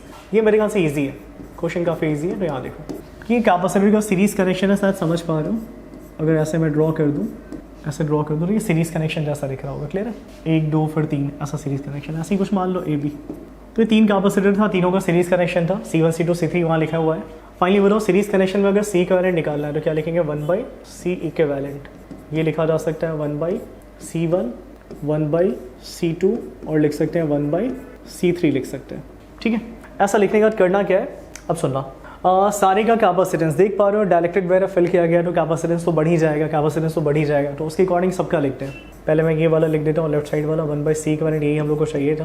पहले वाले कैपेसिटर का कैपेसिटेंस तो हम लोग फार्मूला से ये जानते हैं, एप्सिलॉन नॉट A/D होता है। तो पहले वाले के लिए बिल्कुल वैलिड होगा, लिख सकते हो epsilon not A/D, because plate separation देख लो यार D ही था। लेकिन हाँ, यहाँ पे हमने एक डायलेक्ट्रिक वर्ड फिल कर दिया, तो डायलेक्ट्रिक फिल करने की वजह से इसका कैपेसिटेंस K टाइम्स बढ़ जाएगा। प्लस दूसरा वाला लिखते हैं, तो दूसरा वाला मैं वैसे ही लिखूंगा एप्सिलॉन नॉट A, और इस बार सेपरेशन कितना है प्लेट्स के बीच का, 2D है। और फिर से इस बार जो डायलेक्ट्रिक हमने फिल किया वो 3K वाला फिल किया है, तो इसका जो कैपेसिटेंस है वो 3K टाइम्स बढ़ जाएगा। फिर थर्ड वाला देखते हैं, तो थर्ड वाला फिर से लिखोगे एप्सिलॉन नॉट A/D। तो सेपरेशन बिटवीन द प्लेट्स इस बार कितना दिया है, 3D दिया था, 3D दिया था। तो ऐसे केस में यहाँ पे एक डायरेक्ट्रिक फिल किया गया तो उसका कैपेसिटेंस 5k टाइम्स बढ़ जाएगा, ठीक है, ऐसा लिखा जा सकता है। हो गया यहाँ तक। इतना करने के बाद फिर नीचे ध्यान दो, उसको सॉल्व भी तो करना है। तो सॉल्व करने के लिए मैथ्स में इतना तो सिखाया जाता है, कुछ कॉमन हो तो कॉमन निकाल लेना चाहिए। कॉमन मुझे दिखाई दे रहा है, मैं कॉमन निकालना चाहूँगा डी के एप्सिलॉन नॉट ए, ये मैंने कॉमन निकाल लिया। बताओ क्या बचेगा यहाँ पे 1, यहाँ पे 2/3 और यहाँ लास्ट में 3/5, ऐसा कुछ मिल रहा था। इतना करने के बाद थोड़ा और आगे बढ़ा जाए तो यहाँ लिख सकते हैं डी के एप्सिलॉन नॉट ए, ऐसा लिख सकते हैं के एप्सिलॉन नॉट ए। और ये सॉल्व करना कौन सा बड़ा बात है तो कर लो ना। बताओ 15 लेना पड़ेगा, कोई ऑप्शन तो देख नहीं रहा मुझे। 15 तो ऐसे केस में 15 प्लस 5 × 2 10 और प्लस 9 ऐसा लिखा जा सकता है। ये लिखते ही हमारा कितना मिल रहा है 25 प्लस 9 दैट इज़ व्हाट 34। तो ये मिला हमारा 34/15 डी के एप्सिलॉन नॉट ए। तो भूलना नहीं ये 1/c इक्विवेलेंट मिला है, इसको c इक्विवेलेंट मत मान लेना। ये 1/c इक्विवेलेंट मिला है, तो इसी को उल्टा कर दोगे वही आंसर होगा, इसको उल्टा कर दोगे वही आंसर होगा, है ना। तो उल्टा करने पे आंसर होना चाहिए। उल्टा करेंगे इसको तो 15/34 के epsilon not a by D, यानी ऑप्शन ए राइट होगा। तो ऑप्शन ए राइट होना चाहिए। आसान से क्वेश्चन था, इसमें क्या करना था, है ना। ये तो सब लोग कर सकते थे, ठीक है। तो फुली क्वेश्चन क्लियर होगा। क्वेश्चन नंबर 9 था। मूव करते हैं नेक्स्ट क्वेश्चन पे, देखते हैं क्या दिया था। तो ये वाला क्वेश्चन तो मुझे लग रहा है चार्जिंग ऑफ कैपेसिटर का, देख रहे हो टाइम वगैरह पूछा गया है कि मैक्सिमम इतना चार्जेस स्टोर होगा। चार्जिंग ऑफ कैपेसिटर का क्वेश्चन है, कर सकते हो आसानी से, ठीक है। चार्जिंग ऑफ कैपेसिटर का क्वेश्चन है। देखो एक कैपेसिटर जिसका कैपेसिटेंस 100 माइक्रोफैराड दिया था, चार्ज कर रहे हैं किसी बैटरी से 12 वोल्ट का, इंटरनल रेजिस्टेंस वगैरह दे रखा था। पूछा जा रहा है कितने टाइम में 99% हमारा मैक्सिमम चार्ज का स्टोर हो जाए कैपेसिटर में। तो फिगर का कोई नीड नहीं है, बट चलो थोड़ा सा ऐसे ही ड्रॉ कर लिया जाए। तो चलो थोड़ा सा ही ड्रॉ कर लेते हैं फिगर। जैसे देखो एक बैटरी है और इसका कुछ इंटरनल रेजिस्टेंस होगा और यहाँ पे एक कैपेसिटर लगा। तो भाई RC सर्किट हो गया हमारा, ये C हो गया, ये R हो गया और ये बैटरी कुछ हो गया। बैटरी की कीमत मान लेते हैं ऐसे E, ठीक है। तो ऐसे केस में प्लेट्स पे चार्ज वो जो धीरे धीरे स्टोर होता है टाइम के साथ, क्या इसका रिलेशन होता है वो हम लोग को याद होना चाहिए। तो मैं रिलेशन डायरेक्ट लिखता हूँ। तो क्या था relation, Q is equal to Q naught 1 - e to the power minus t/τ होता था, t/τ होता था, जहाँ पे Q नॉट हमारा मैक्सिमम चार्ज होता था। Q नॉट हमारा मैक्सिमम चार्ज होता था जिसका वैल्यू होता था EC, बाद में अगर रहा रिक्वायरमेंट तो निकाल लेंगे। और टाउ क्या होता था, टाइम कांस्टेंट जो होता था CR। रिक्वायरमेंट हो तो बाद में निकाल लेंगे, फिलहाल लिख के छोड़ देते हैं। आगे बढ़ते हैं। क्वेश्चन में बोल रहे हैं क्या कि हम लोग चाहते हैं मैक्सिमम का कितना 99% ये स्टोर कर ले चार्ज। तो ये हमारा मैक्सिमम चार्ज है, इसका 99% यहाँ आना चाहिए। तो 99% यानी 99/100 Q नॉट, ये ऐसा कुछ हो जाना चाहिए। इस मैक्सिमम चार्ज का 99% प्लेट्स पे आ जाना चाहिए। तो यहाँ पे Q नॉट ऐसे ही लिख देना, राइट साइड तो वही रहेगा। 1 माइनस बेटर होगा, इसको ऐसे लिख लो 1/e to the power t/τ। मैंने माइनस हटाने के लिए ऐसे लिखा। यहाँ से देखो कैंसिल क्या हो रहा है, Q नॉट कैंसिल हो गया। तो Q नॉट फाइंड करने का नीड नहीं था यहाँ पे, Q नॉट कैंसिल ही हो गया। तो रीअरेंज करोगे ना तो लिख सकते हो 1/e to the power t/τ। This is equal to 1 minus 99/100 that is what 1/100 लिख सकते हैं। ये लिखने के बाद लिख सकते हैं e to the power t/τ, this is what 100 लिख सकते हैं। कितना लिख सकते हैं 100 लिख सकते हैं, ठीक है। ये समझ लेना, पेन घूम जाता है थोड़ा, यहाँ पे t/τ था, ठीक है। तो ऐसे केस में सॉल्व करने के लिए बताओ टाइम चाहिए कि कब होगा ऐसा, कब होगा ऐसा। तो इसके लिए तो दोनों साइड लॉग लेना पड़ेगा, लॉग बेस ई दोनों साइड लेना। तो लिख सकते हो t/τ this is equal to log base e और 100 can be written as 10²। Further तो इसको लिख सकते हो चाहो तो क्या t/τ, यहाँ पे क्लियर सा बात है लॉग 10 में कन्वर्ट तो करना ही पड़ेगा। तो लॉग 10 में कन्वर्ट करने के साथ ही ये जो स्क्वायर है मैं बाहर ले लेता हूँ पहले, और लॉग 10 में कन्वर्ट करने के लिए 2.303 से मल्टीप्लाई करना होता है। तो ये लॉग 10 में कन्वर्ट हो जाएगा, लिख सकते हो लॉग 10 लिख सकते हो। ऐसे केस में देखो क्या कैंसिल हो गया हमारा, ये लॉग 10 का वैल्यू 1 होता है, ये 1 हो गया। यार यहाँ से टाइम हमारा मिल गया है। टाइम कितना मिल रहा है देख लो, एक काम करो इतना ही मल्टीप्लाई करो ना, इतना ही मल्टीप्लाई करो, ठीक। कितना मिलेगा 4.6 टाउ मिल रहा है, 4.6 टाउ मिला। यानी टाउ मिलते ही हमारा क्वेश्चन हो जाएगा। टाउ निकाल लेते हैं, टाउ क्या CR होता है। C क्वेश्चन में कितना दिया था 100 माइक्रोफैराड, तो 100 लिखते हैं फिलहाल। और रेजिस्टेंस 2 दिया था, तो ये हमारा 200 हो गया। लेकिन बोलना नहीं है माइक्रो में था, इसलिए 200 माइक्रो सेकेंड्स होगा। 200 माइक्रो सेकेंड्स है। तो यहाँ पे अगर सब्सटीट्यूट करते हैं 4.6, एक काम करो आंसर हमारा मिली सेकेंड्स पे दे रखा है तो उसको मिली में कन्वर्ट कर लो। इसको लिख लो 0.2 मिली सेकेंड लिख लो, मिली सेकेंड। तो 4.6 इंटू 0.2, अब ये मिली सेकेंड में ही आंसर मिलेगा। तो जैसे ही मल्टीप्लाई करेंगे मेरे ख्याल से मिल कितना रहा है 0.92 मिली सेकेंड राइट आंसर होना चाहिए। तो देखो ऐसा ऑप्शन है, तो हाँ है, ऑप्शन ए इसका राइट होगा, ऑप्शन ए राइट होना चाहिए। तो ये था question number 10, option A right होता। होपफुली क्लियर होना चाहिए। मूव किया जाए नेक्स्ट क्वेश्चन पे, बढ़ा जाए। मैं आराम से ही बता रहा हूँ, देखते जाना सारा। क्वेश्चन नंबर 11 देखते क्या दिया था। तो 11 में देखते क्या, मैग्नीट्यूड ऑफ मैग्नेटिक फील्ड पूछा जा रहा है at the centre of hexagonal shaped coil और साइड लाइन दे रखा है 10, टर्न्स कितना दिया था 50, carrying a current I ampere और यूनिट्स वगैरह दे रखा था, मतलब in the units of this इसके यूनिट में फाइंड करना है कितना हमारा मैग्नेटिक फील्ड होगा। ऑप्शन बाद में ही देखते हैं, रहने दो, क्वेश्चन सफिशिएंट है यहाँ पे। तो पहले एक हेक्सागोन ऐसे ही ड्रॉ कर लेना। चलो मान लेना मैंने एक हेक्सागोन ऐसे ही यहाँ पे ड्रॉ कर लिया, और यहाँ पे पूछा क्या गया है देख पा रहे हो। बोला जा रहा है इसके सेंटर पे कितना मैग्नेटिक फील्ड होगा वो निकालना है। इसमें करंट कुछ फ्लो कर रहा है, मान लो आई एम्पेयर करंट फ्लो कर रहा था, तो यहाँ सब देखते हैं। इसमें मानते हैं कि आई एम्पेयर करंट फ्लो हो रहा है, कुछ ऐसे फ्लो हो रहा था मान लेना, और इसके सेंटर पे यहाँ पे मान लो मैग्नेटिक फील्ड चाहिए, ये सेंटर पे चाहिए। तो इतना तो पता होगा ऐसे क्वेश्चंस को करना कैसे चाहिए। किसी एक साइड को कंसिडर करेंगे, किसी एक साइड को पहले कंसिडर हम लोग करते हैं, ठीक है। किसी एक साइड को कंसिडर करेंगे, जैसे ये वाला साइड लाइन को नाम दे देते हैं ए बी, और बस पहले ए बी वायर के बारे में सोचेंगे। ए बी वायर की वजह से यहाँ मैग्नेटिक फील्ड निकालेंगे। ए बी वायर एक फाइनाइट लेंथ का वायर है, तो किसी भी फाइनाइट लेंथ के वायर के कारण मैग्नेटिक फील्ड का फॉर्मूला μ0/4π I/d, और क्या लिखते हैं हम लोग, साइन θ1 प्लस क्या होता है, साइन θ2 होता है, साइन θ2 होता है। तो ये हम लोग जानते हैं, और ये जानते हैं तो फिर आगे बढ़ा जाए। बस इसी साइड पे कंसंट्रेट करना, इसी साइड पे कंसंट्रेट करो। सब लोग जानते हो रेगुलर हेक्सागोन का सारा एंगल क्या होता है, 120 होता है। ऐसे केस में अगर मान लो पहले ये पॉइंट है, थोड़ा सा और काम करना पड़ेगा हम लोगों को। जैसे ये पॉइंट का डिस्टेंस, सबसे पहले वायर से पॉइंट का डिस्टेंस फाइंड करना होता है। नहीं पता फिलहाल ऐसे ही डी मान लेना, ये डिस्टेंस कितना है डी। फिर क्या करना होता है, पॉइंट को वायर के दोनों एंड से मिलाना होता है। तो दोनों एंड से मिलाएंगे तो मेरे ख्याल से एंगल लिखना बड़ा बात नहीं होना चाहिए तुम्हारे लिए। ये एंगल हमारा कितना होना चाहिए, 30 डिग्री होना चाहिए, और ये एंगल भी कितना होना चाहिए, 30 डिग्री होना चाहिए, ठीक है। तो ऐसे केस में दोनों एंगल पता है हम लोग को 30-30। रहा बात है डिस्टेंस, तो थोड़ा और सोच के देखो, कुछ कुछ याद होगा तुम लोग को। जैसे ये एंगल हम लोग जानते हैं 120 होता है, इसीलिए मैं समझा देता हूँ कैसे ही मैंने लिखा, ये 120 होता है। डायगोनल क्या करेगा, बाइसेक्ट करेगा एंगल को, तो ये एंगल क्या होता है, 60 होता है, और ये एंगल भी क्या होता है, 60 होता। तो ये भी क्या 60 है, यानी ये जो ट्रायंगल दिख रहा है छोटा सा ये वाला ट्रायंगल, ये ट्रायंगल कैसा ट्रायंगल है हमारा, ये ट्रायंगल हमारा एक इक्विलेटरल ट्रायंगल है, 60, 60 और 60। और इस इक्विलेटरल ट्रायंगल का साइड लेंथ, तो साइड लेंथ हमारा गिवन है 10। फिलहाल मैं ऐसे ही ए मान लेता हूँ। मान लो ये जो साइड लेंथ हमारा कितना है बताओ, ए है। तो डिस्टेंस, यानी ये डिस्टेंस हम लोग को चाहिए था, ये डिस्टेंस हमारा रिक्वायरमेंट है, देख लो ये डिस्टेंस हम लोग को चाहिए। तो ये कहीं ना कहीं काम कर रहा हाइट ऑफ इक्विलेटरल ट्रायंगल का। तो हाइट ऑफ इक्विलेटरल ट्रायंगल तुम डायरेक्ट लिख सकते हो, अगर याद है तो लिख सकते हो √3a/2, या फिर नहीं याद है तो थोड़ा सा ट्रिग्नोमेट्री लगाओगे मिल जाएगा, है ना। तो अगर साइड लेंथ इसका a है तो हाइट ऑफ इक्विलेटरल ट्रायंगल ये लिखा जा सकता है। तो फाइनली हमारे पास सब कुछ है, बस सब्स्टिट्यूट करो। μ0/4π I, what is distance, √3a/2, 2 को ऊपर लेके चले जाते हैं, और ये तो डायरेक्ट भी लिख सकते थे, मतलब 1 ही हो जाता है, साइन 30 और प्लस साइन 30। तो साइन 30 प्लस साइन 30 यानी 1 हो जाएगा वैल्यू। तो ऐसे केस में नेट मैग्नेटिक फील्ड का बात किया जाए तो ये हमने बस एक साइड के कारण निकाला है।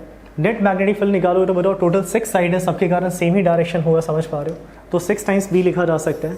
तो 6 टाइम्स इसको 6 टाइम्स करोगे तो 6 टाइम्स यानी 6 to 12 लिख दें डायरेक्टली, 12 μ0 I बाई नीचे क्या मिल रहा है 4√3πa, ऐसा कुछ मिला। यहाँ से कुछ कैंसिल ज़रूर हो रहा है, ये 3 टाइम्स में कैंसिल हुआ और फर्दर √3 भी कैंसिल होगा। तो नेट मैग्नेटिक फील्ड हमारा निकल के आ रहा है कुछ √3 μ0 I बाई कितना आ रहा है, पाई आ रहा है, ऐसा कुछ आना चाहिए था। ये मिलने के बाद अब देखो मैग्नेटिक फील्ड हम लोग को चाहिए था ज़रूर, लेकिन इस फॉर्म में चाहिए था μ0 I/π।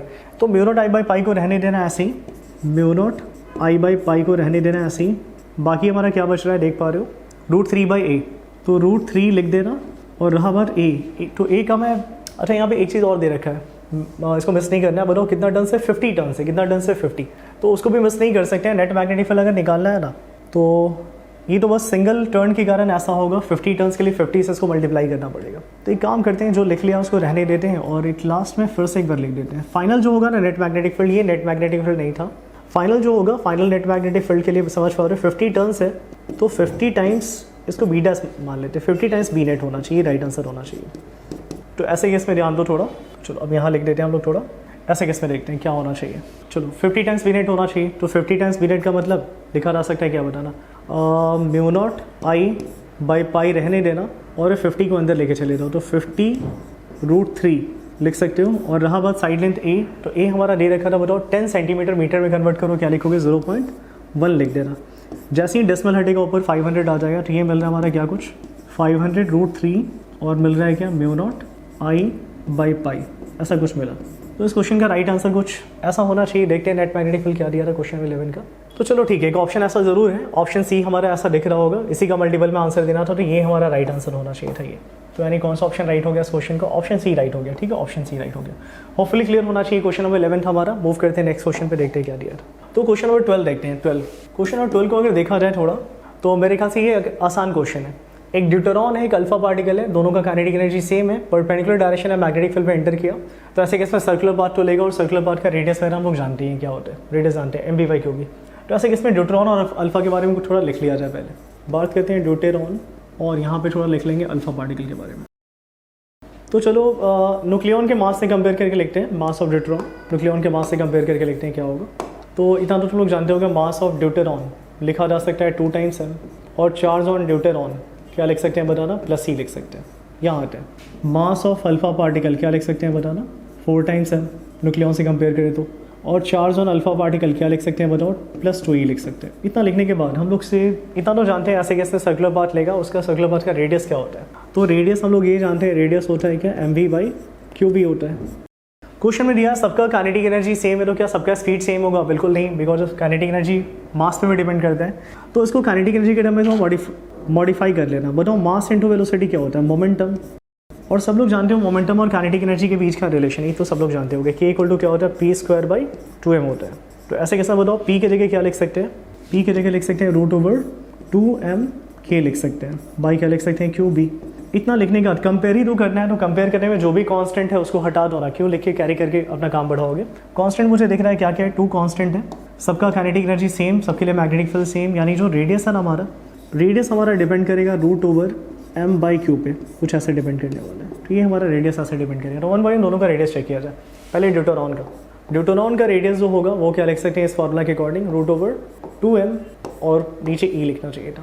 बात करते हैं अल्फा पार्टिकल का, तो अल्फा पार्टिकल का लिखना चाहिए √4m बाई क्या लिखना चाहिए, 2e लिखना चाहिए। तो मैं समझ पा रही है 2 और 4 कैंसिल किया जा सकता है, तो ऐसे कि इसमें लिखा जा सकता है R alpha directly proportional to √m by क्या e लिख सकते हैं। तो ये हमारा मिल गया दोनों का, ये मिला अल्फा का और ये मिला हमारा ड्यूटेरॉन का। साफ साफ समझ में आ रहा है। अगर देखा जाए तो ये √2 टाइम्स ज़्यादा है, √2 टाइम्स ज़्यादा है, तो रेशियो पूछा है ड्यूटेरॉन बाई अल्फा, तो √2 टाइम्स ज़्यादा है, तो क्लियर से बात है ऑप्शन बी राइट होगा इस क्वेश्चन का। तो 12 का ऑप्शन बी होना चाहिए, देख लेना ऑप्शन बी राइट होना चाहिए इस क्वेश्चन का, होपफुली क्लियर होना चाहिए। मूव करते हैं नेक्स्ट क्वेश्चन पे, क्या हमारा 13। ओके, तो फाइनली चलते हैं क्वेश्चन नंबर 13 देखते हैं। क्वेश्चन नंबर 13 हमारा गैल्वेनोमीटर का क्वेश्चन था। तो इसमें दिया कि हमारा कॉइल का रेजिस्टेंस वगैरह दे रखा था, फुल स्केल डिफ्लेक्शन कब शो करेगा इतने करंट के लिए। तो ऐसे कैसे what is the value of resistance which can convert this galvanometer into voltmeter giving full scale deflection for a potential difference of 10 volt. तो ऐसा तो डायरेक्ट बना सकते हो, गैल्वेनोमीटर का कंस्ट्रक्शन माइंड में है तो, है ना, मैं डायरेक्ट पहले लिख के दिखा देता हूँ। जैसे अगर वो कंस्ट्रक्शन दिमाग में है तो VAB लिखा जा सकता है क्या। अच्छा चलो थोड़ा कंस्ट्रक्शन कर ही देते हैं। कैसे कन्वर्ट किया जाता है गैल्वेनोमीटर को वोल्टमीटर में, वो याद होना चाहिए। जैसे मान लेते हैं रेजिस्टेंस है, ये कोई हमारा ऐसे ही सेल और रेजिस्टेंस हो गया, इसका इंटरनल रेजिस्टेंस। ये अप्लायंसेस के क्रॉस अगर मेजर करना है वोल्टेज, तो यहाँ पे हम लोग एक गैल्वेनोमीटर लगाते हैं। गैल्वेनोमीटर आता है तो अपना कॉइल का रेजिस्टेंस लेके आता है ना, इसको मान लेना ऐसे ही RG मान लेना, resistance of coil of galvanometer.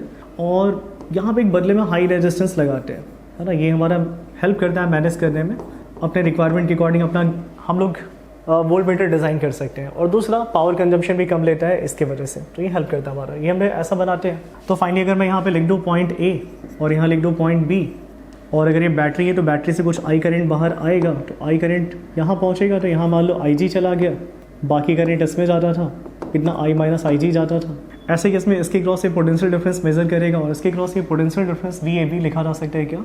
इसकी क्रॉस जो पोटेंशियल डिफरेंस होगा वही AB की क्रॉस होगा, तो AB क्या लिख सकते हैं बताओ, IG, और क्या लिख सकते हैं बताना, RG plus RH high resistance. Sir यही पूछा कि हम लोग को रेजिस्टेंस कितना लगाना पड़ेगा, है ना, what is the value of resistance which can convert.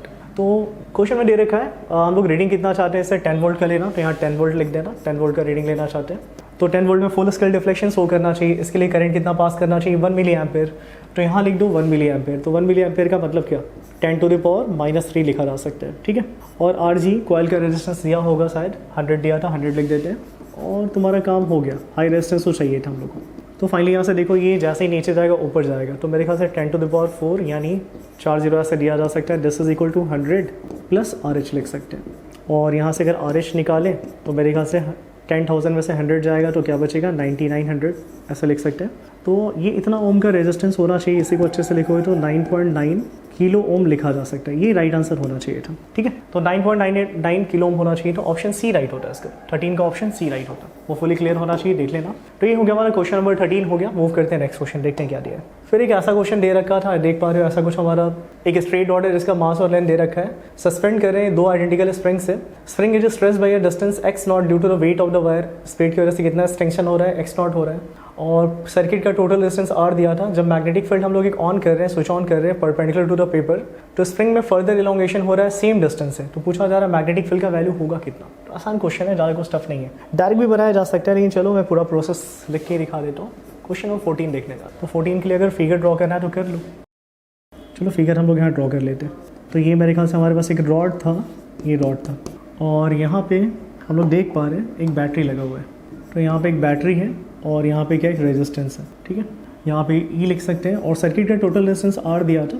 ये रॉड का लेंथ वगैरह भी दे रखा था, इस साइड में यहाँ पे इंडिकेट कर लेते हैं। लेंथ इसका दिया है, टोटल साइड एल दिया था। ठीक है, ऐसा कुछ सिचुएशन था, और यहाँ पे दो स्प्रिंग है, भले ये स्ट्रेट ऐसा नहीं है, यहाँ पे स्प्रिंग लगा हुआ है, तो ये स्प्रिंग ऐसा लगा देना। चलो मैंने स्प्रिंग यहाँ पे लगा दिया। अब फाइनली देखा जाए, शुरू में करंट तो ज़रूर फ्लो होगा, करंट हमारा फ्लो होगा सर्किट में, ऐसे करंट हमारा आएगा, और करंट इस वायर में फ्लो होगा कितना, E/R फ्लो होगा, बिकॉज सर्किट का टोटल रेजिस्टेंस R ही दिया था। ओम्स लॉ से E/R लिख सकते हैं। फाइनली शुरू में मैग्नेटिक फील्ड नहीं था, तो लिख देते हैं case one magnetic field is absent. तो अगर मैग्नेटिक फील्ड नहीं है तो मेरे ख्याल से यहाँ तो बस मैकेनिक्स वाला ही रूल लगेगा। सबसे पहले इसका फ्री बॉडी डायग्राम बनाते हैं। तो फ्री बॉडी डायग्राम जैसे ही हम लोग ड्रॉ करेंगे, यहाँ देख पा रहे हैं इसका खुद का वेट लगना चाहिए, नीचे लगना चाहिए mg, और दोनों स्प्रिंग में थोड़ा थोड़ा इलॉन्गेशन होगा इसके वेट की वजह से, उसकी वजह से स्प्रिंग फोर्स ऊपर लगेगा। स्प्रिंग फोर्स लगना चाहिए यहाँ पे kx0, और यहाँ भी लगना चाहिए स्प्रिंग फोर्स का kx0, क्योंकि क्वेश्चन में दे रखा है आइडेंटिकल स्प्रिंग है और इलॉन्गेशन x0 हो रहा है। ऐसे केस में इक्विलिब्रियम में लिखा जा सकता है total upward must balance total downward force, यानी मैं लिख सकता हूँ 2kx0 must be equal to what, mg लिख सकते हैं। ये मान लेना फर्स्ट इक्वेशन हो गया। ठीक है, ये फर्स्ट इक्वेशन हो गया। तो ये ऑलरेडी दिया था क्वेश्चन में। इसके बाद अब क्वेश्चन स्टार्ट होता है केस 2। तो देखो, अगर केस 2 में जाते हैं हम लोग, केस 2, तो केस 2 में मैग्नेटिक फील्ड प्रेजेंट है हमारा, मैग्नेटिक फील्ड इज प्रेजेंट। तो अगर मैग्नेटिक फील्ड हमारा आ गया, तो जैसे ही मैग्नेटिक फील्ड आएगा, हो सकता है ये करंट कैरिंग वायर है, तो करंट कैरिंग वायर को मैग्नेटिक फील्ड में रखोगे तो उसमें फोर्स तो लगेगा by using this relation F equal to what, I/L×B। इसके अकॉर्डिंग फोर्स तो जरूर लगेगा, है ना। तो यहाँ पे होगा क्या, लिखा है क्या, कैसे ऑन कर रहे हैं, देख रहे हो ना, perpendicular to the plane of paper, perpendicular to the plane of paper. इसके वजह से फर्दर और एक्सटेंशन हो रहा है, तो और एक्सटेंशन हो रहा है तो तुम कुछ भी लगा दो। और मतलब मैं ये समझाना चाह रहा हूँ, पाम रूल से ही डिसाइड कर सकते हो कि फोर्स कहाँ लगना चाहिए, नीचे लगना चाहिए, पाम रूल से ही डिसाइड कर लो।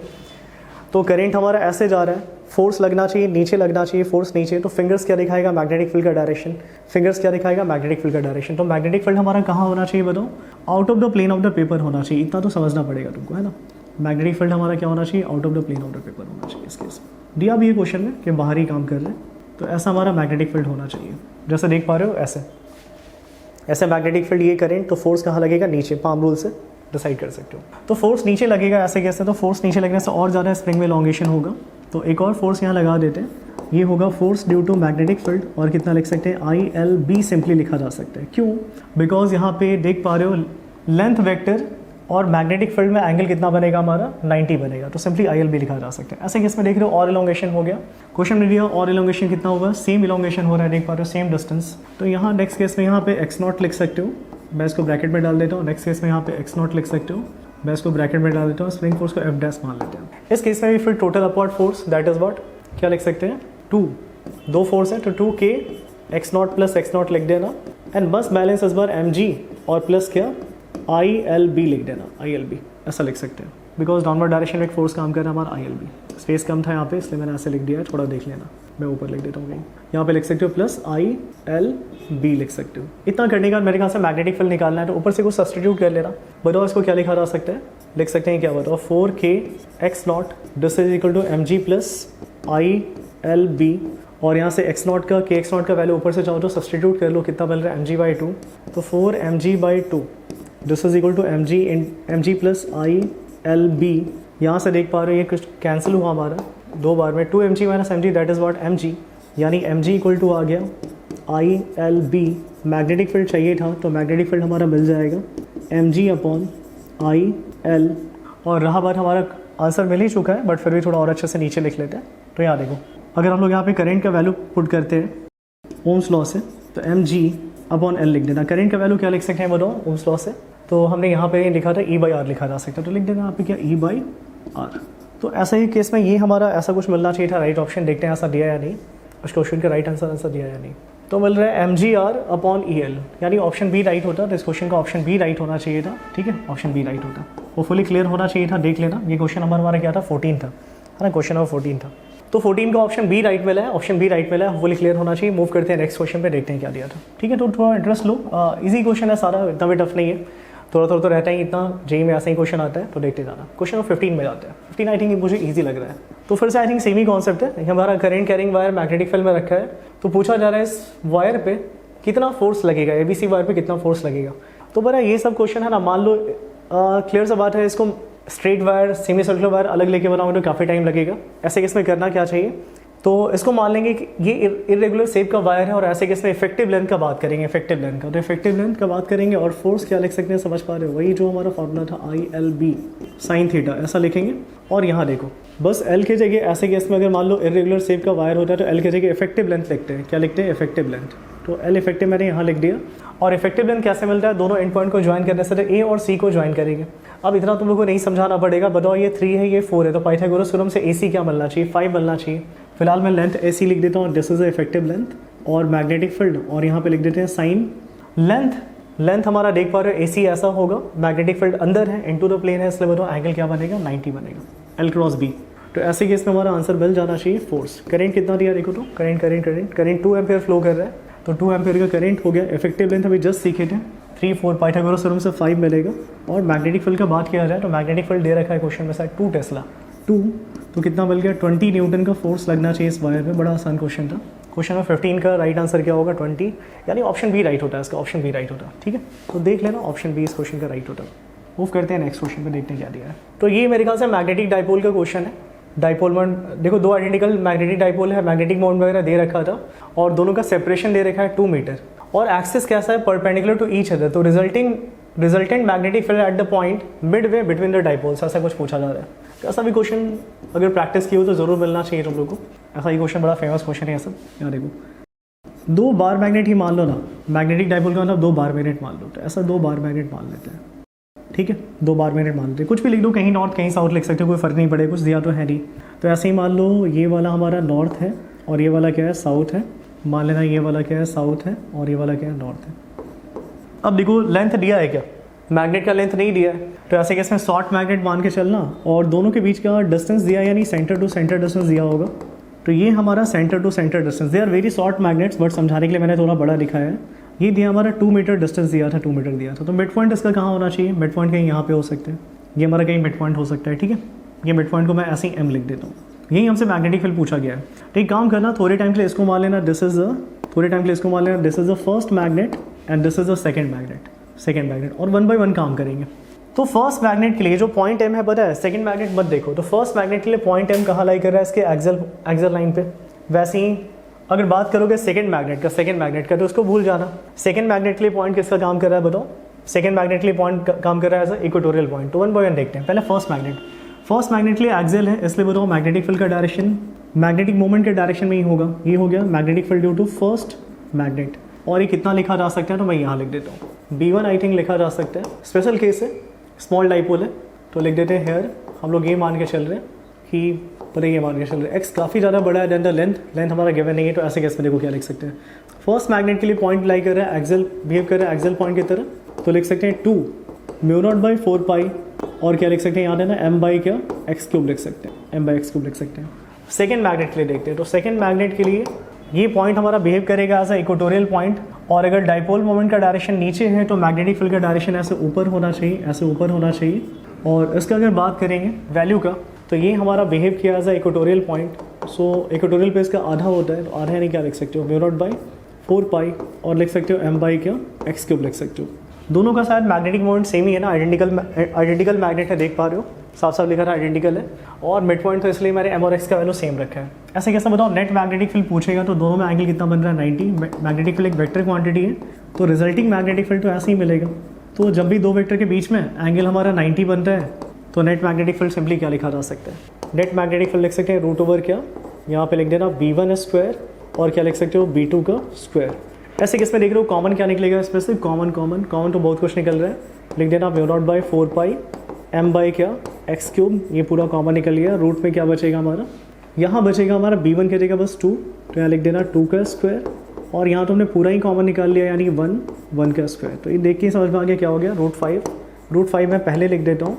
म्यू नॉट बाई 4 पाई क्या होता है 10 टू द पावर -7 होता है। रहा बात मैग्नेटिक मोमेंट, तो क्वेश्चन देके डिसाइड कर लेना। मैग्नेटिक मोमेंट 1 दिया था और सेपरेशन 2 दिया था, तो आधा लेंथ कितना होगा, हाफ लेंथ कितना होगा, मिड पॉइंट है ना, एक्स का वैल्यू भी क्या होगा 1 होगा, तो ये 1 होगा और एक्स भी क्या होगा 1 ही होगा। मीटर में दिया था शायद ना, होपफुली हाँ मीटर में दिया था। तो ऐसे इसमें ये राइट आंसर हमारा हो गया। Root 5 into 10 to the power -7, ये हमारा मैग्नेटिक फील्ड इतना टेस्ला में होना चाहिए था। क्लियर है, तो देखो तो ऐसा ऑप्शन दिया है क्या, root 5 into 10 to the power -7 yes दिया था, हमारा ऑप्शन बी राइट होता है इस क्वेश्चन का, ऑप्शन बी राइट होता है, होपफुली क्लियर होना चाहिए। तो देख लेना, सिंपल ही क्वेश्चन था, ज़्यादा कुछ लेंदी था नहीं, है ना, सिंपल क्वेश्चन था। आगे बढ़ते हैं 17 देखने क्या दिया, 17 तो बात किया जाए 17 का। 17 देख लो क्वेश्चन में है क्या, पहले क्वेश्चन पता है क्या लिखा है, एपरेंट डीप एंगल, मतलब ये अर्थ मैग्नेटिज्म का क्वेश्चन हो गया। Apparent deep when deep circle is placed in 2 mutually perpendicular directions और व्हाट 30 डिग्री एंड 45 डिग्री। तो एक्चुअल डीप एंगल पूछा जा रहा है उस प्लेस का, तो ये तो डायरेक्ट हम लोग जानते हैं रिजल्ट इसका, कोई भी 2 म्यूचुअली परपेंडिकुलर प्लेन है तो एक्चुअल डीप एंगल निकालना है। तो cot square delta this is equal to cot square delta dash plus cot square delta double dash, ये लिख सकते हैं। और ये अगर लिखेंगे तो दोनों एपरेंट डीप गिवन था, एक्चुअल डीप चाहिए था हम लोग को, तो एपरेंट डीप कितना दिया देख लेते हैं, 30 और 45 दिया था। तो यहाँ पे लिख देना कॉट स्क्वायर 30 डिग्री और यहाँ पे लिख देना कॉट स्क्वायर 45 डिग्री। यहाँ देखेंगे तो कॉट 30 कितना होता है, √3 होता है, √3 का होल स्क्वायर प्लस क्या लिख सकते हैं बताओ 1 का होल स्क्वायर। ये आसान सा रिजल्ट मिला कितना बताओ 4। तो यहाँ से देखो cot square delta, cot square, तो कॉट स्क्वायर डेल्टा देख पा रहे हैं 4 मिला, तो कॉट डेल्टा क्या लिख सकते हैं बताना 2 लिख सकते हैं। तो ऐसे केस में टैन डेल्टा क्या लिख सकते हो, क्योंकि टैन के टर्म में आंसर दिया था, तो टैन डेल्टा हाफ लिख सकते हैं, हाफ लिख सकते हैं, टैन के टर्म में ही सारा आंसर है। तो बताओ डेल्टा कितना आ गया, तो डेल्टा आ गया हमारा टैन इनवर्स हाफ आ गया, डेल्टा आ गया हमारा टैन इनवर्स हाफ। तो ये हमारे इस क्वेश्चन का राइट आंसर होना चाहिए, होपफुली समझ में आ रहा होगा। तो टैन इनवर्स हाफ यानी ऑप्शन बी राइट होता, 17 का ऑप्शन बी राइट होता, होपफुली क्लियर होना चाहिए। टी हमारा 17 था, क्वेश्चन नंबर 17। देखते हैं नेक्स्ट क्वेश्चन क्या दिया था, ठीक है। क्वेश्चन नंबर 18 देखते हैं। तो 18 हमारा वही मैग्नेटिज्म एंड मैटर वाले चैप्टर का क्वेश्चन है, क्वेश्चन नंबर 18। तो 18 ऐसे ही तुम्हारा बस ऐसे ही थोड़ा सा कॉन्सेप्ट अगर ठीक है तो ऐसे ही देखते ही बना देगा, कुछ भी नहीं था क्वेश्चन में।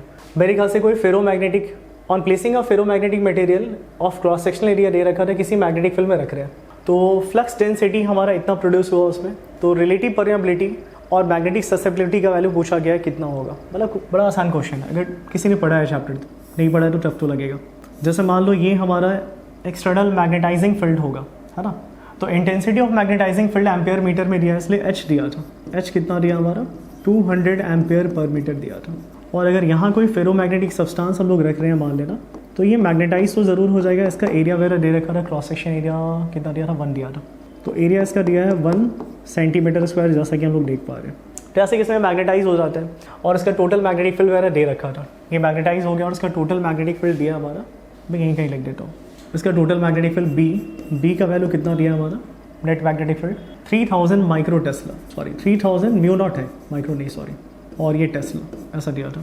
तो ऐसे किस्म से क्या क्या पूछा गया, पहले पूछा गया था रिलेटिव परमेबिलिटी। तो रिलेटिव परमेबिलिटी तो नहीं, लेकिन परमेबिलिटी हम लोग कम से कम जानते हैं। परमेबिलिटी क्या होता है बताओ, total magnetic field upon intensity of magnetising field. यानी बताओ डायरेक्ट हो गया क्वेश्चन, कुछ करना ही नहीं था। बताओ कितना दिया है 3000 दिया था, म्यू नॉट भी छोड़ना नहीं, और नीचे चले जाते हैं तो एच हमारा दिया है 200 दिया है। यहाँ से देख पा रहे हो 0 0 0 0 कैंसिल, ये 15 टाइम्स में कैंसिल होगा, तो म्यू इज इक्वल टू मिला कितना 15 म्यू नॉट मिल रहा है। लेकिन शायद हमसे रिलेटिव परमेबिलिटी पूछा था। रिलेटिव परमेबिलिटी होता क्या बताओ, permeability of medium divided by permeability of free space. तो रेशियो कितना मिल गया 15 मिल गया। तो इस क्वेश्चन का एक आंसर तो 15 होना चाहिए, 15 तो 15 देख रहे हैं डी लग रहा है। और इसमें ससेप्टिबिलिटी भी पूछा है, तो मेरे ख्याल से ये भी जानते होगे तुम लोग 1 प्लस ज़ाइएम दिस इज इक्वल टू क्या होता है, रिलेटिव परमेबिलिटी होता है। तो ज़ाइएम यहाँ से आ जाएगा हमारा ससेप्टिबिलिटी, म्यू आर -1, तो इसमें से 1 सब्सट्रैक्ट कर लो, कितना मिल जाएगा 14 मिल जाएगा। 14 राइट आंसर होना चाहिए, है ना। तो देख लो राइट आंसर क्या होगा 15 एंड 14, यानी ऑप्शन डी राइट होना चाहिए। 18 का ऑप्शन डी राइट होता। अब देखो यहाँ से सारा इजी क्वेश्चन है, मिक्स क्वेश्चन है ना, बिल्कुल बैलेंस क्वेश्चन है। बहुत सारा क्वेश्चन जल्दी हो रहा है, देख पा रहे हो, और कुछ क्वेश्चन में टाइम लगा था, कोई बात नहीं, मिक्स क्वेश्चन होना भी चाहिए। तो यहाँ देखो क्वेश्चन नंबर 19 देखते हैं। 19 तो मुझे देखते ही समझ में आ रहा है, बड़ा आसान है।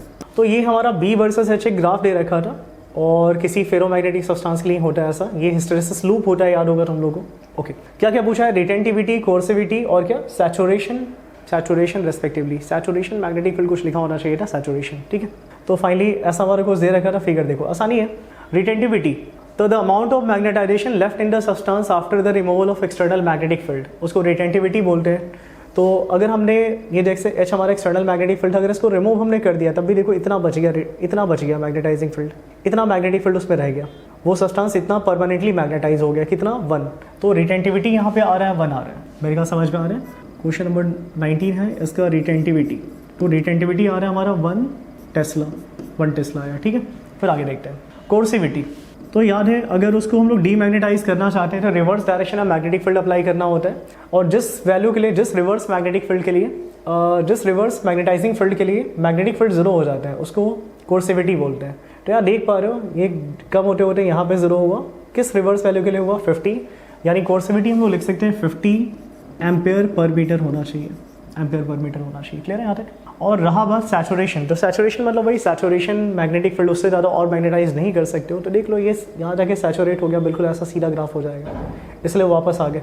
तो इससे ज़्यादा और आगे ग्राफ नहीं जा रहा है। तो ये हमारा ऑलमोस्ट मतलब 2 पे तो नहीं है, नीचे ही है थोड़ा, इसको थोड़ा और नहीं, मतलब हाँ ये ऑलमोस्ट यहाँ पे क्या हमारा 1.5 के पास ही है, तो नियरली 1.5 लिखा जा सकता है। और क्या पूछा था हमारा? Saturation magnetic field. तो सैचुरेशन मैग्नेटिक फील्ड हमारा मिल गया, बताओ कितना? ये नियरली लिख सकते हैं कितना हमारा? नियरली हमारा 1.5 टेस्ला होगा। तो ये राइट आंसर होना चाहिए। कौन सा राइट होता? ये तो देखे ही बता सकते थे, 150 और 1.5, 150 1.5 और ऐसा कुछ नहीं है, तो ऑप्शन ए राइट होता है। ये देख के ही बोल सकता था कोई भी आंसर, कुछ भी नहीं था इसमें, मैंने इतना बोला, बट यहाँ देखते ही आंसर स्ट्राइक करता। 19 हो गया हमारा, आगे देखते हैं। क्वेश्चन नंबर 20 क्या है? तो 20 देखा जाए, 20 में क्या था? तो 20 में देख पा रहे हो मेरे ख्याल से एक सर्किट दे रखा है और इक्विवेलेंट कैपेसिटेंस निकालना है अक्रॉस ए बी, है ना। तो देख के लग रहा है कुछ के 1331 लग रहा है कि वीटस्टोन ब्रिज है, लेकिन ये बड़ा अनबैलेंस्ड है। देख रहे हो 1313 होता तब तो बैलेंस होता, तब तो बड़ा इजी होता है, लेकिन ये अनबैलेंस्ड है, अनबैलेंस्ड वीटस्टोन ब्रिज है। तो ऐसे वाले क्वेश्चंस को करना पड़ा है, बड़ा आसान होता है। मतलब 2 तरीका है, तुम चाहो तो केवीएल लेके पूरा ड्रॉ बनाओ, नोडल एनालिसिस से बना सकते हो, ऑप्शंस बहुत सारे, डेल्टा स्टार डेल्टा से बना सकते हो। बट हाँ, यहाँ अगर मान लो शॉर्ट में बनाना है तो मैं देखो, मैं थोड़ा एक बार फिगर यहाँ पे ड्रॉ कर रहा हूँ ऐसे ही, या फिर मैं डायरेक्ट लिख देता हूँ। देखो ऐसा वाला क्वेश्चन मिलेगा ना, ऐसा वाला क्वेश्चन मिलेगा, तो ऐसे क्वेश्चन में जो रिजल्ट आता है केवीएल का वो यूज़ करो, क्यों टाइम अपना वेस्ट करोगे? केवीएल का जो रिजल्ट आता है वो यूज़ करना। ये वाला क्वेश्चन सिमेट्री वाले क्वेश्चन में रिजल्ट यूज़ किया जा सकता है। तो रिजल्ट क्या आता है केवीएल का, याद होगा। ऐसे क्वेश्चंस के लिए इसको याद ही रखना, याद है तो काफ़ी अच्छा। C1 C2 C2 C3 C3 C1 और नीचे तुम लिख सकते हो C1 + C2 + C3, इतना तो ऐसे ही याद हो जाएगा। और फिर फाइनली यहाँ पे 2 होता है और यहाँ पे 2 होता है। ये डिराइव किया जा सकता है with the help of KVL. जैसे केवीएल से इसका हम लोग कैलकुलेशन करते हैं, सिंप्लीफिकेशन करते हैं, तो केवीएल से ही लिखा जा सकता है। तो फाइनली अगर हमने ऐसा लिख लिया, अगर ये रिजल्ट हम लोग जानते हैं, तो क्यों हम लोग ज़्यादा मेहनत करें? यहाँ देखो, फिर सोचोगे यहाँ C1 C2 और C3 है क्या? तो देखो ये C1 मानते हैं तो ये भी C1 होगा, यानी बताओ C1 यहाँ पे क्या लिखा जा सकता है? C1 यहाँ मान लेना 1 माइक्रोफराड हो गया, तो ये C1 है, तो ये भी C1 है। वैसे ही C2 मान लेना यहाँ पे क्या है बताओ? 3 माइक्रोफराड, 3 माइक्रोफराड। ये C2 तो ये भी क्या हो गया? C2 हो गया। तो ये C2 तो ये भी C2 हो गया, 3 हो गया, 3 माइक्रोफराड हो गया। और ये वाला बीच वाला, इसको मान लेते हैं C3 मान लेते हैं, तो ये C3 हमारा कितना हो गया? 4 माइक्रोफराड। तो ऐसे ही अजम्पशन लेके हम लोग रिजल्ट लिखते थे। तो फाइनली तक करने के बाद बस 42 करना है, सब्सटीट्यूट करना है, वैल्यू सब्सटीट्यूट करो, लिख सकते हो 2 व्हाट इज C1, तो C1 C2 1 × 3, तो लिख देना 1 × 3 प्लस C2 C3 अगर लिखेंगे तो लिख सकते हैं 3 × 4 प्लस C3 C1, तो C3 C1 लिखो, यानी 4 × 1 लिखा जा सकता है। ठीक ठाक है। तो ये हमने 3 वैल्यू लिख लिया है। यहाँ पे नीचे चलते हैं डेनोमिनेटर में, तो C1 C2 C3 तो लिख सकते हैं 1 + 3 + 2 × क्या? 4। मैंने सही लिखा है, देख लो। सिंप्लीफाई करते हैं, कितना मिलता है देखते। ऊपर मिल रहा है कितना हमारा? तो 6 + 12 + 4, और नीचे मिल रहा है कितना हमारा? तो 8 + 4, तो 8 + 4 यानी कितना आ गया? 12 आ गया। तो ऐसे कि इसमें ठीक से देखा जाए तो कितना मिल रहा है हमारा? ये आ रहा है हमारा 22, और नीचे आ रहा है कितना हमारा? 12 आ रहा है, 12 आ रहा है। तो इसी को ठीक से लिखे तो 2 से कैंसिल होगा, तो 2 से कैंसिल होगा तो मेरे ख्याल से 11/6 माइक्रोफराड ऐसा कुछ आंसर मिलना चाहिए। ये शॉर्टकट है। अगर तुम रिजल्ट याद रखते हो तो काफ़ी जल्दी बने, केवीएल में जाओगे थोड़ा टाइम तो लगेगा ही। तो फाइनली ये राइट आंसर होना चाहिए 11/6। देखते हैं ऐसा ऑप्शन दिया था नहीं, ये भी ऑप्शन वाला ही क्वेश्चन है। अभी तक इंटीजर टाइप आया नहीं, अब इंटीजर टाइप आने वाला है। तो 11/6 हाँ एक ऑप्शन जरूर था, तो ऑप्शन भी राइट होता है इस क्वेश्चन में। तो ये क्वेश्चन ऐसे करोगे जल्दी हो जाएगा, और ध्यान रखना, ठीक है। आगे बढ़ते हैं, नेक्स्ट क्वेश्चन देखते हैं क्या है। अब आ गया हमारा इंटीजर टाइप वाला सारा क्वेश्चन। तो इंटीजर टाइप में देखते हैं 21 में क्या दिया था। तो 21 एक बड़ा फेमस क्वेश्चन है, होपफुली सबने इस क्वेश्चन को किया होगा। स्टिल मैं एक बार यहाँ पे करा देता हूँ, देखो क्या है। ऐसा तो एक लाइन लिखने से ही आंसर हो जाएगा इस क्वेश्चन का, बट फिर भी मैं थोड़ा एक्सप्लेन करके बताता हूँ। तो कन्वीनियंस के लिए मैंने फिगर को रीड्रॉ कर लिया है। इसका मास मान लेते हैं m है, और इसका स्प्रिंग कांस्टेंट मान लेना कितना k है, और ये दोनों लिख लिया जाए। मास कितना दिया था हमारा, मास दिया सर √2 kg, और स्प्रिंग कांस्टेंट देख लो, शायद दिया हमारा 100 न्यूटन पर मीटर दिया है, 100 न्यूटन पर मीटर दिया है, ठीक ठाक है ना। ये √2 दिया था और ये मैंने देखा 100 दिया था, चलो ठीक है। हाँ ये न्यूटन पर मीटर होगा, इसको हम लोग करेक्शन करा देंगे। फाइनली यहाँ देखते हैं थोड़ा, इतना करने के बाद ये एंगल वगैरह दे रखा था। अब सीधे रिक्वायरमेंट देखते हैं, पहले क्वेश्चन पढ़ना चाहिए, क्वेश्चन में क्या दिया था। तो ब्लॉक है इतने मास का, यहाँ से रिलीज कर रहे हैं, यानी यहाँ पे बताओ रेस्ट कंडीशन में था। जैसे ही छोड़ेंगे स्लाइड करके नीचे जाना शुरू करेगा, स्मूथ सरफेस यानी फ्रिक्शन वगैरह है नहीं। और and the blocks come to rest after compressing the spring by 1 metre, 1 metre compress करके ब्लॉक रेस्ट में आ गया। तो distance travel by the block before it come to rest, तो ब्लॉक ने टोटल कितना डिस्टेंस कवर किया। जैसे ही छोड़ोगे सरफेस बिल्कुल स्मूथ है, याद है mg sin थीटा वगैरह, उसकी वजह से इसकी एक्सेलरेट करके नीचे जाएगा, फाइनली स्प्रिंग को हिट करेगा और स्प्रिंग को कंप्रेस करना शुरू कर देगा। तो मान लेना ब्लॉक जब यहाँ तक गया, यहाँ चेक करो, ब्लॉक अगर यहाँ तक गया, ब्लॉक अगर यहाँ तक गया तो इसने स्प्रिंग को इतना कंप्रेस किया होगा। ये कंप्रेस्ड स्प्रिंग है हमारा, मान लो ये पूरा कंप्रेस्ड स्प्रिंग है, ठीक है। तो ऐसे केस में ये मैक्सिमम कंप्रेशन हमारा क्वेश्चन में दे रखा है, पता है मैक्सिमम कंप्रेशन कितना हुआ है, ये क्वेश्चन में दे रखा है। मैक्सिमम कंप्रेशन ये 1 मीटर हो पा रहा है, यानी इसके बाद और ज़्यादा कंप्रेस नहीं कर पाएगा, यानी ब्लॉक फिर से यहाँ फाइनली रेस्ट में आ चुका होगा, अब ये वापस जा सकता है ना, इससे ज़्यादा और कंप्रेस नहीं कर पाएगा। तो ऐसे किस्म से ये पूछा गया ना, ब्लॉक ने टोटल डिस्टेंस कितना कवर किया। तो डिस्टेंस बोलना नहीं, डिस्टेंस मतलब ये पूरा डिस्टेंस ये पूछा गया। ब्लॉक ने अपना जर्नी यहाँ से स्टार्ट किया था, ये पूरा डिस्टेंस पूछा गया कितना कवर किया। तो ये डिस्टेंस निकलेगा कैसे, बड़ा आसान है, देखो करना क्या। क्लियर सा बात है, कोई फ्रिक्शन वगैरह है नहीं, कोई एक्सटर्नल फोर्स नहीं, एनर्जी कंजर्वेशन से बना सकते हो। ये इनिशियल मान लेना, और ये ब्लॉक का क्या बनाओ फाइनल पोजीशन है, और रेफरेंस लाइन वगैरह ऐसे ही ड्रॉ कर लेना फाइनल पे ही। ये मैंने मान लेना रेफरेंस लाइन ड्रॉ कर लिया, और बॉडी रेफरेंस लाइन से इनिशियली थोड़ा ऊपर है, मान लेते हैं कितना ऊपर था, h ऊपर था। अब ऐसे केस में देखो कंजर्वेशन ऑफ मैकेनिकल एनर्जी लगाते हैं, तो u initial plus k initial this is equal to u final plus k final लिख सकते हैं। लेकिन एक बात ध्यान दिया जाए, इनिशियली ब्लॉक रेस्ट में था, फाइनली ब्लॉक रेस्ट में, यानी बताओ ये दोनों तो कैंसिल ही हो गया। और बात किया जाए तो यहाँ पे पोटेंशियल एनर्जी, दो तरह का पोटेंशियल एनर्जी है, एक तो ग्रेविटेशन वाला और दूसरा स्प्रिंग वाला भी तो होगा, इसलिए दोनों लिखना है यहाँ पे। यहाँ लिखना u ग्रेविटेशन और u स्प्रिंग, ये दोनों का इनिशियल वैल्यू, और फिर लिखना है यहाँ पे u ग्रेविटेशन और u स्प्रिंग, ये दोनों का क्या फाइनल वैल्यू। अब चलो लिखते हैं नीचे ग्रेविटेशन तो जानते हो शुरू में कितना ऊपर है रेफरेंस लाइन से, तो mgh लिख देना, प्लस स्प्रिंग में इनिशियली कोई इलॉन्गेशन या कंप्रेशन नहीं था, तो ये जीरो लिख देना। फाइनली ब्लॉक जब यहाँ चला गया तो block is lying on the reference line, so ये जीरो हो गया ग्रेविटेशन वाला, और स्प्रिंग में मैक्सिमम कंप्रेशन हो चुका है, तो लिख सकते हैं half k x max square, इतना लिख देना। एक्चुअली इतना करना ही नहीं होता है, ये बड़ा क्वेश्चन आसान था। हम लोग जानते हैं ब्लॉक इनिशियली रेस्ट में, फाइनली रेस्ट में, तो जैसे जैसे नीचे जाएगा इसका ग्रेविटेशनल पोटेंशियल एनर्जी पता है किस में कन्वर्ट हो जाएगा, स्प्रिंग पोटेंशियल एनर्जी में। तो वही हो गया loss in gravitational potential energy is equal to gain in spring potential energy. ऐसे क्वेश्चन एक लाइन में हो जाता है, डायरेक्ट बना देता हूँ। अब बस फॉर्मेलिटी था, मास पहले देख लेते हैं। मास हम लोग पहले लिख चुके हैं, √2 दिया था। जी हम लोग देख चुके हैं, जी हमारा 10 मान लो। हाइट का बात किया जाए तो एक्चुअली हाइट नहीं निकालना है, डिस्टेंस निकालना है। क्यों ना हाइट और डिस्टेंस में एक रिलेशन लिख लिया जाए। बताओ ये 45 डिग्री है, क्या लिख सकते हैं, साइन कोस या tan, साइन लगा दो। Sine 45 we can write what, perpendicular by hypotenuse, यानी h/d लिख सकते हैं, और ये लिख सकते हैं 1/√2। तो ऐसे केस में बताना खुद ही, हम लोग को h के जगह क्या लिखा जा सकता है, d/√2 लिख सकते हैं, या d/√2 लिख लेना। तो d/2√2 लिख लेना। This is equal to half, k का वैल्यू दिया था 100, और ये x मैक्स हम लोग को गिवन था, सॉरी ये भी गिवन था, है ना, चाहिए नहीं, ये भी हमारा गिवन है, चाहिए तो d, है ना। तो ये भी हमारा गिवन है, कितना दिया था हमारा 1। तो ये आसान से कैलकुलेशन, देखो कितना इजी कैलकुलेशन दे दिया तुम्हारे लिए। देख रहे हो √2 भी कैंसिल हो गया, और यहाँ से और क्या कैंसिल कर सकते हैं हम लोग, ये 0 मतलब ये 0 और ये 0 कैंसिल करना, और ये 5 टाइम्स पे कैंसिल होगा। तो मेरे ख्याल से d हमारा मिल गया, डिस्टेंस मिल गया हमारा 5 मीटर, यानी ब्लॉक डिस्टेंस कितना कवर करेगा 5 मीटर। तो इंटीजर टाइप क्वेश्चन था, इसका आंसर क्या होना चाहिए, 5 होना चाहिए था। आंसर क्या होना चाहिए, 5। तो 5 राइट आंसर होता, होपफुली क्लियर होना चाहिए। ये क्वेश्चन नंबर 21 था, देख लेना, आसान क्वेश्चन था। मूव करते हैं नेक्स्ट क्वेश्चन पे। 22 चेन वाला क्वेश्चन है, बड़ा फेमस क्वेश्चन है, बार बार देखते हैं। 10 मीटर का लॉन्ग चेन था, लीनियर मास डेंसिटी वगैरह दे रखा था, फ्रीली हैंग कर रहा था सपोर्ट से, और power required to lift the chain up to the point of support in 10 second. 10 second में उठाने में कितना पावर चाहिए, ये पूछा गया। तो मेरे ख्याल से एक चेन अगर बना लेते हैं तो ज़्यादा सही होगा। चलो ऐसे ही हमने एक चेन बना लिया, और फाइनली ये हमारा पॉइंट ऑफ सपोर्ट है। इतना हम लोग समझ पा रहे हैं, ये हमारा क्या हो गया, पॉइंट ऑफ सपोर्ट हो गया। मैं लिख ही देता हूँ, ये हमारा पॉइंट ऑफ सपोर्ट है।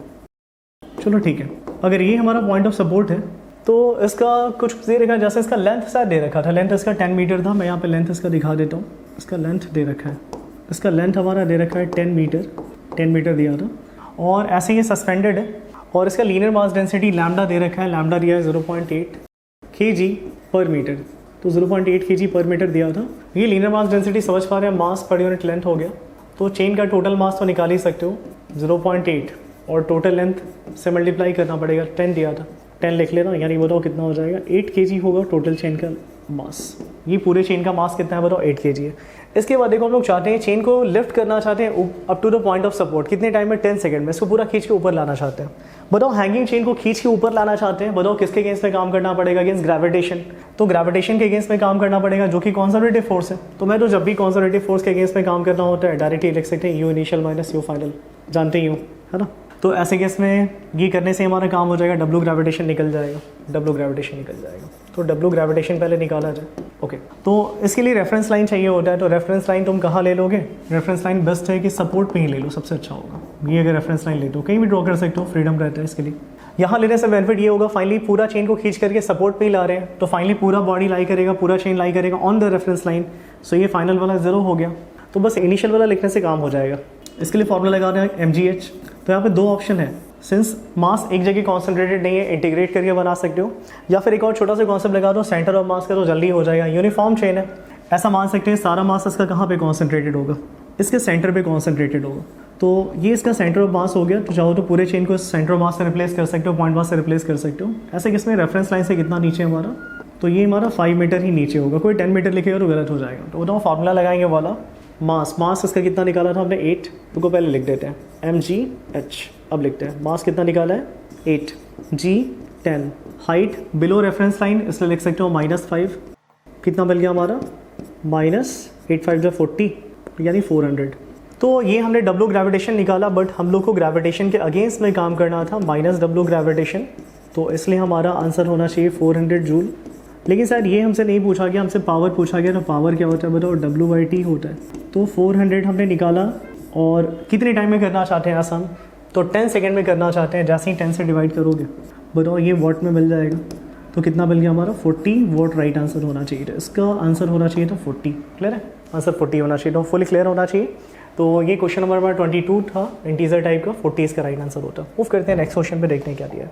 23, तो 23 हमारा मिक्स क्वेश्चन है, एनर्जी कंजर्वेशन और शायद प्रोजेक्टाइल मोशन का, मुझे जहाँ तक लग रहा है। जैसे देखो ये कुछ ऐसा केस है हमारा, और यहाँ पे ये जो हाइट दिया ना, ये हाइट वगैरह कुछ दे रखा था। कितना दिया था हाइट, ये सर दिया है 5 मीटर, और ये वाला हाइट थोड़ा कम दिया हमारा, ये हाइट हमारा दिया स्मॉल h, लिख सकते हैं कितना दिया, 1 मीटर दिया था, 1 मीटर दिया था। तो फाइनली यहाँ से टॉप से हम एक ब्लॉक को सस्पेंड छोड़ रहे हैं, यहाँ से ब्लॉक को एक छोड़ेंगे। ये ब्लॉक शायद इनिशियली यहाँ पे रेस्ट में था। क्वेश्चन पढ़ लेते हैं ठीक से। Body starts moving from the highest point on the smooth surface हमारा, फिर से एनर्जी कंजर्व करा सकते हो विदाउट लूजिंग कॉन्टेक्ट। तो distance x move by the body after breaking off the point, ये डिस्टेंस x कितना मूव करेगा after breaking off the point P from the curve surface, metre में बताना है डिस्टेंस। तो आसानी क्वेश्चन है, देखो करना क्या, ये जैसे यहाँ से छोड़ोगे क्लियर सा बात है, ग्रेविटी की वजह से ऐसे गिरते गिरते यहाँ पहुँचेगा, और यहाँ जैसे ही पहुँचेगा ना, तो यहाँ इसके पास टेंजेंट ड्रॉ करके इसका वेलोसिटी डिसाइड कर सकते हो v। इसकी वजह से इसका ऐसा पैराबोलिक मोशन होगा, और यहाँ जाके फाइनली गिरने वाला है। और शायद हमसे ये डिस्टेंस बोला गया x, तो ये x एक्चुअली है क्या, रेंज होगा, ये है क्या रेंज, तो हमसे रेंज पूछा गया। रेंज क्या फॉर्मूला याद होगा यहाँ पे, मैं यहाँ लिख देता हूँ। हॉरिजॉन्टल प्रोजेक्शन वाला केस है, तो रेंज क्या लिख सकते हैं हम लोग यहाँ पे, सिंपली v√2h/g तो लिख सकते हैं, v√2h/g लिख सकते हैं। तो देखो h तो हमारे पास है ही, बस स्पीड मिलेगा तो काम बन जाएगा। और स्पीड निकालना काफ़ी आसान है, कंजर्वेशन ऑफ मैकेनिकल एनर्जी से निकाल दो, u initial k initial this is equal to u final plus k final. इसके लिए रेफरेंस लाइन चाहिए, पोटेंशियल एनर्जी के लिए रेफरेंस लाइन चाहिए। रेफरेंस लाइन तुम ड्रॉ कर लेना।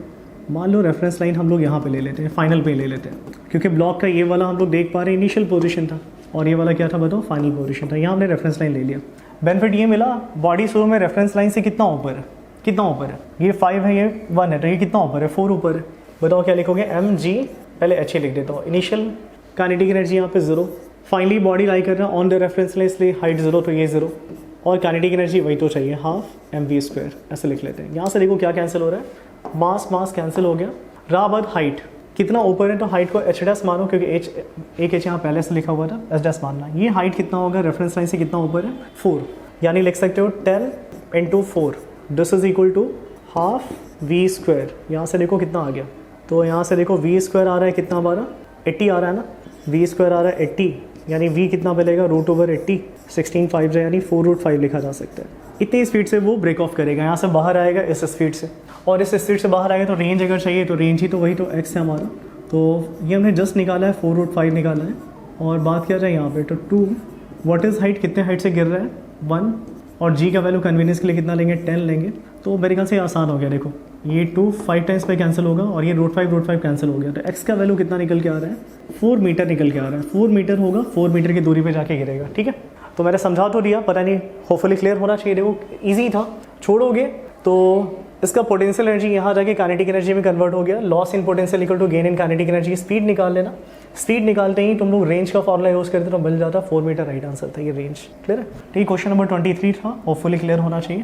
क्वेश्चन नंबर 24 देखते हैं। तो क्वेश्चन नंबर 24 में देख पा रहे हो एक सर्किट हमारा ऐसा दे रखा है और ये कैपेसिटर में पूछा जा रहा है कितना चार्ज हमारा स्टोर होगा जब इस आर का वैल्यू कितना है बताओ 4 है। आर का वैल्यू कितना है 4। तो कुछ कुछ देख के लग रहा होगा बीट स्टोन ब्रिज के जैसा, लेकिन शायद है नहीं, बैलेंस नहीं है, बैलेंस नहीं है। चलो पहले इसको ड्रॉ कर लेते हैं, इसको ड्रॉ कर लेते हैं, अब यहाँ देखते हैं। चलो ये वाला दिया था हमारा 3 ओम, ये वाला हमारा दिया है 2 ओम, वैसे ही बाकी देख लेते हैं। 7 दिया था, ये हमारा 7 दिया है, और ये क्वेश्चन में बोल रहा है 4 रखने के लिए सर। आर का वैल्यू कितना बोल रहा है 4। तो ऐसे केस में होगा क्या, ये जो कैपेसिटर है मैंने इसको जानबूझ के ड्रॉ नहीं किया, बिकॉज स्टेडी स्टेट में समझ पा रहे हो ये फुल्ली चार्ज होगा, इसमें कोई करंट तो फ्लो होना है नहीं। जब इसमें कोई करंट फ्लो होगा नहीं तो इसको मैंने हटा दिया जानबूझ के, ऐसे हटा दिया। हटाने के बाद पूछा जा रहा है चार्ज, तो चार्ज कैसे मिलेगा पता है, बड़ा आसान है। इसमें चार्ज चाहिए ना, तो कैपेसिटर में जब भी चार्ज चाहिए हमारे दिमाग में एक ही बात आता है, चार्ज का फॉर्मूला क्या होता है, Q = CV होता है। यहाँ देखो Q = CV। तो पोटेंशियल डिफरेंस किसके क्रॉस निकालना पड़ेगा, क्रॉस कैपेसिटर, यानी BD के क्रॉस निकालने से काम बनेगा, पोटेंशियल डिफरेंस क्रॉस BD। तो ये करते ही तुम्हारा काम बन जाएगा। बीट बस वही चाहिए था हम लोग को। यहाँ देखो नाम दे देते हैं, जैसे लिखा है A B, यहाँ पे क्या लिखा है C लिख रखा है, यहाँ पे क्या लिख रखा है D। तो इन दोनों पॉइंट के बीच का पोटेंशियल डिफरेंस निकालेंगे, हमारा काम बन जाएगा, क्वेश्चन हो जाएगा। तो ऐसे इसमें देखो बैटरी कितना दिया था 6 वोल्ट का दिया था।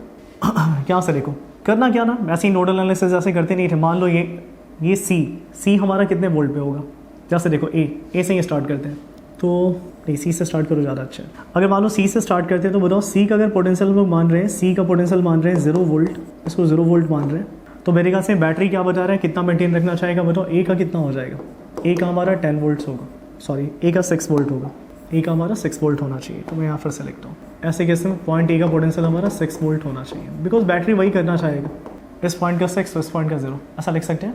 ऐसे केस में थोड़ा करंट वगैरह लिख लो, जैसे मान लेना इसमें करंट कितना आ गया I1 और इसमें करंट कितना आ गया I2, और ये I1 I2 निकालना बड़ा बात नहीं है ना, बिकॉज पोटेंशियल डिफरेंस इसके क्रॉस जानते ही हम लोग। तो I1 मैं डायरेक्ट लिखता हूँ, ठीक है, बताना। AC के क्रॉस पोटेंशियल डिफरेंस कितना 6, और इसका रेजिस्टेंस भी कितना 6, यानी इसमें करंट कितना जाएगा 1 एम्पेयर। फिर बताओ AC के क्रॉस पोटेंशियल डिफरेंस कितना 6 और इसका रेजिस्टेंस कितना 10, तो समझ पा रहे हो 6/10 यानी 0.6 एम्पेयर का करंट इसमें जाने वाला है, इसमें जाने वाला है। और अगर ऐसा है तो मेरे ख्याल से पॉइंट B का पोटेंशियल बताया जा सकता है इस रेजिस्टेंस के हेल्प से। बताओ लिखा जा सकता है I1 this must be equal to VAB upon resistance. AB के क्रॉस रेजिस्टेंस क्या हमारा 2 है, 2 लिख देना। अब इसको लिख सकते हो क्या बताओ, VA माइनस VB/2। यहाँ से VB निकाल लो, वही तो चाहिए था हम लोग को। I1 हमने निकाला था, I1 निकला था हमारा 1, this is equal to VA हमने 6 लिया है, तो VB/2। यहाँ से देखो VB कितना आ गया, VB आ गया 2, यानी आ रहा है 4 वोल्ट्स आ रहा है। ये हमारा 4 वोल्ट्स आया VB, देख लो सेटिस्फाइड है नहीं, ये 4 वोल्ट्स आ रहा है VB। वैसे ही पता है सेम काम करके VD निकाल लो, वही दोनों तो चाहिए था हम लोग को।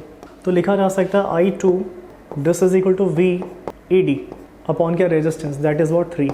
लिख सकते हैं VA माइनस VD/3। I2 हमने निकाला है 0.6, this is equal to VA 6 minus VD/3। तो यहाँ से देखो VD कितना आ रहा है, यहाँ से हम लोग को मिलेगा VD 1.8 यानी 4.2 वोल्ट्स मिल रहा है।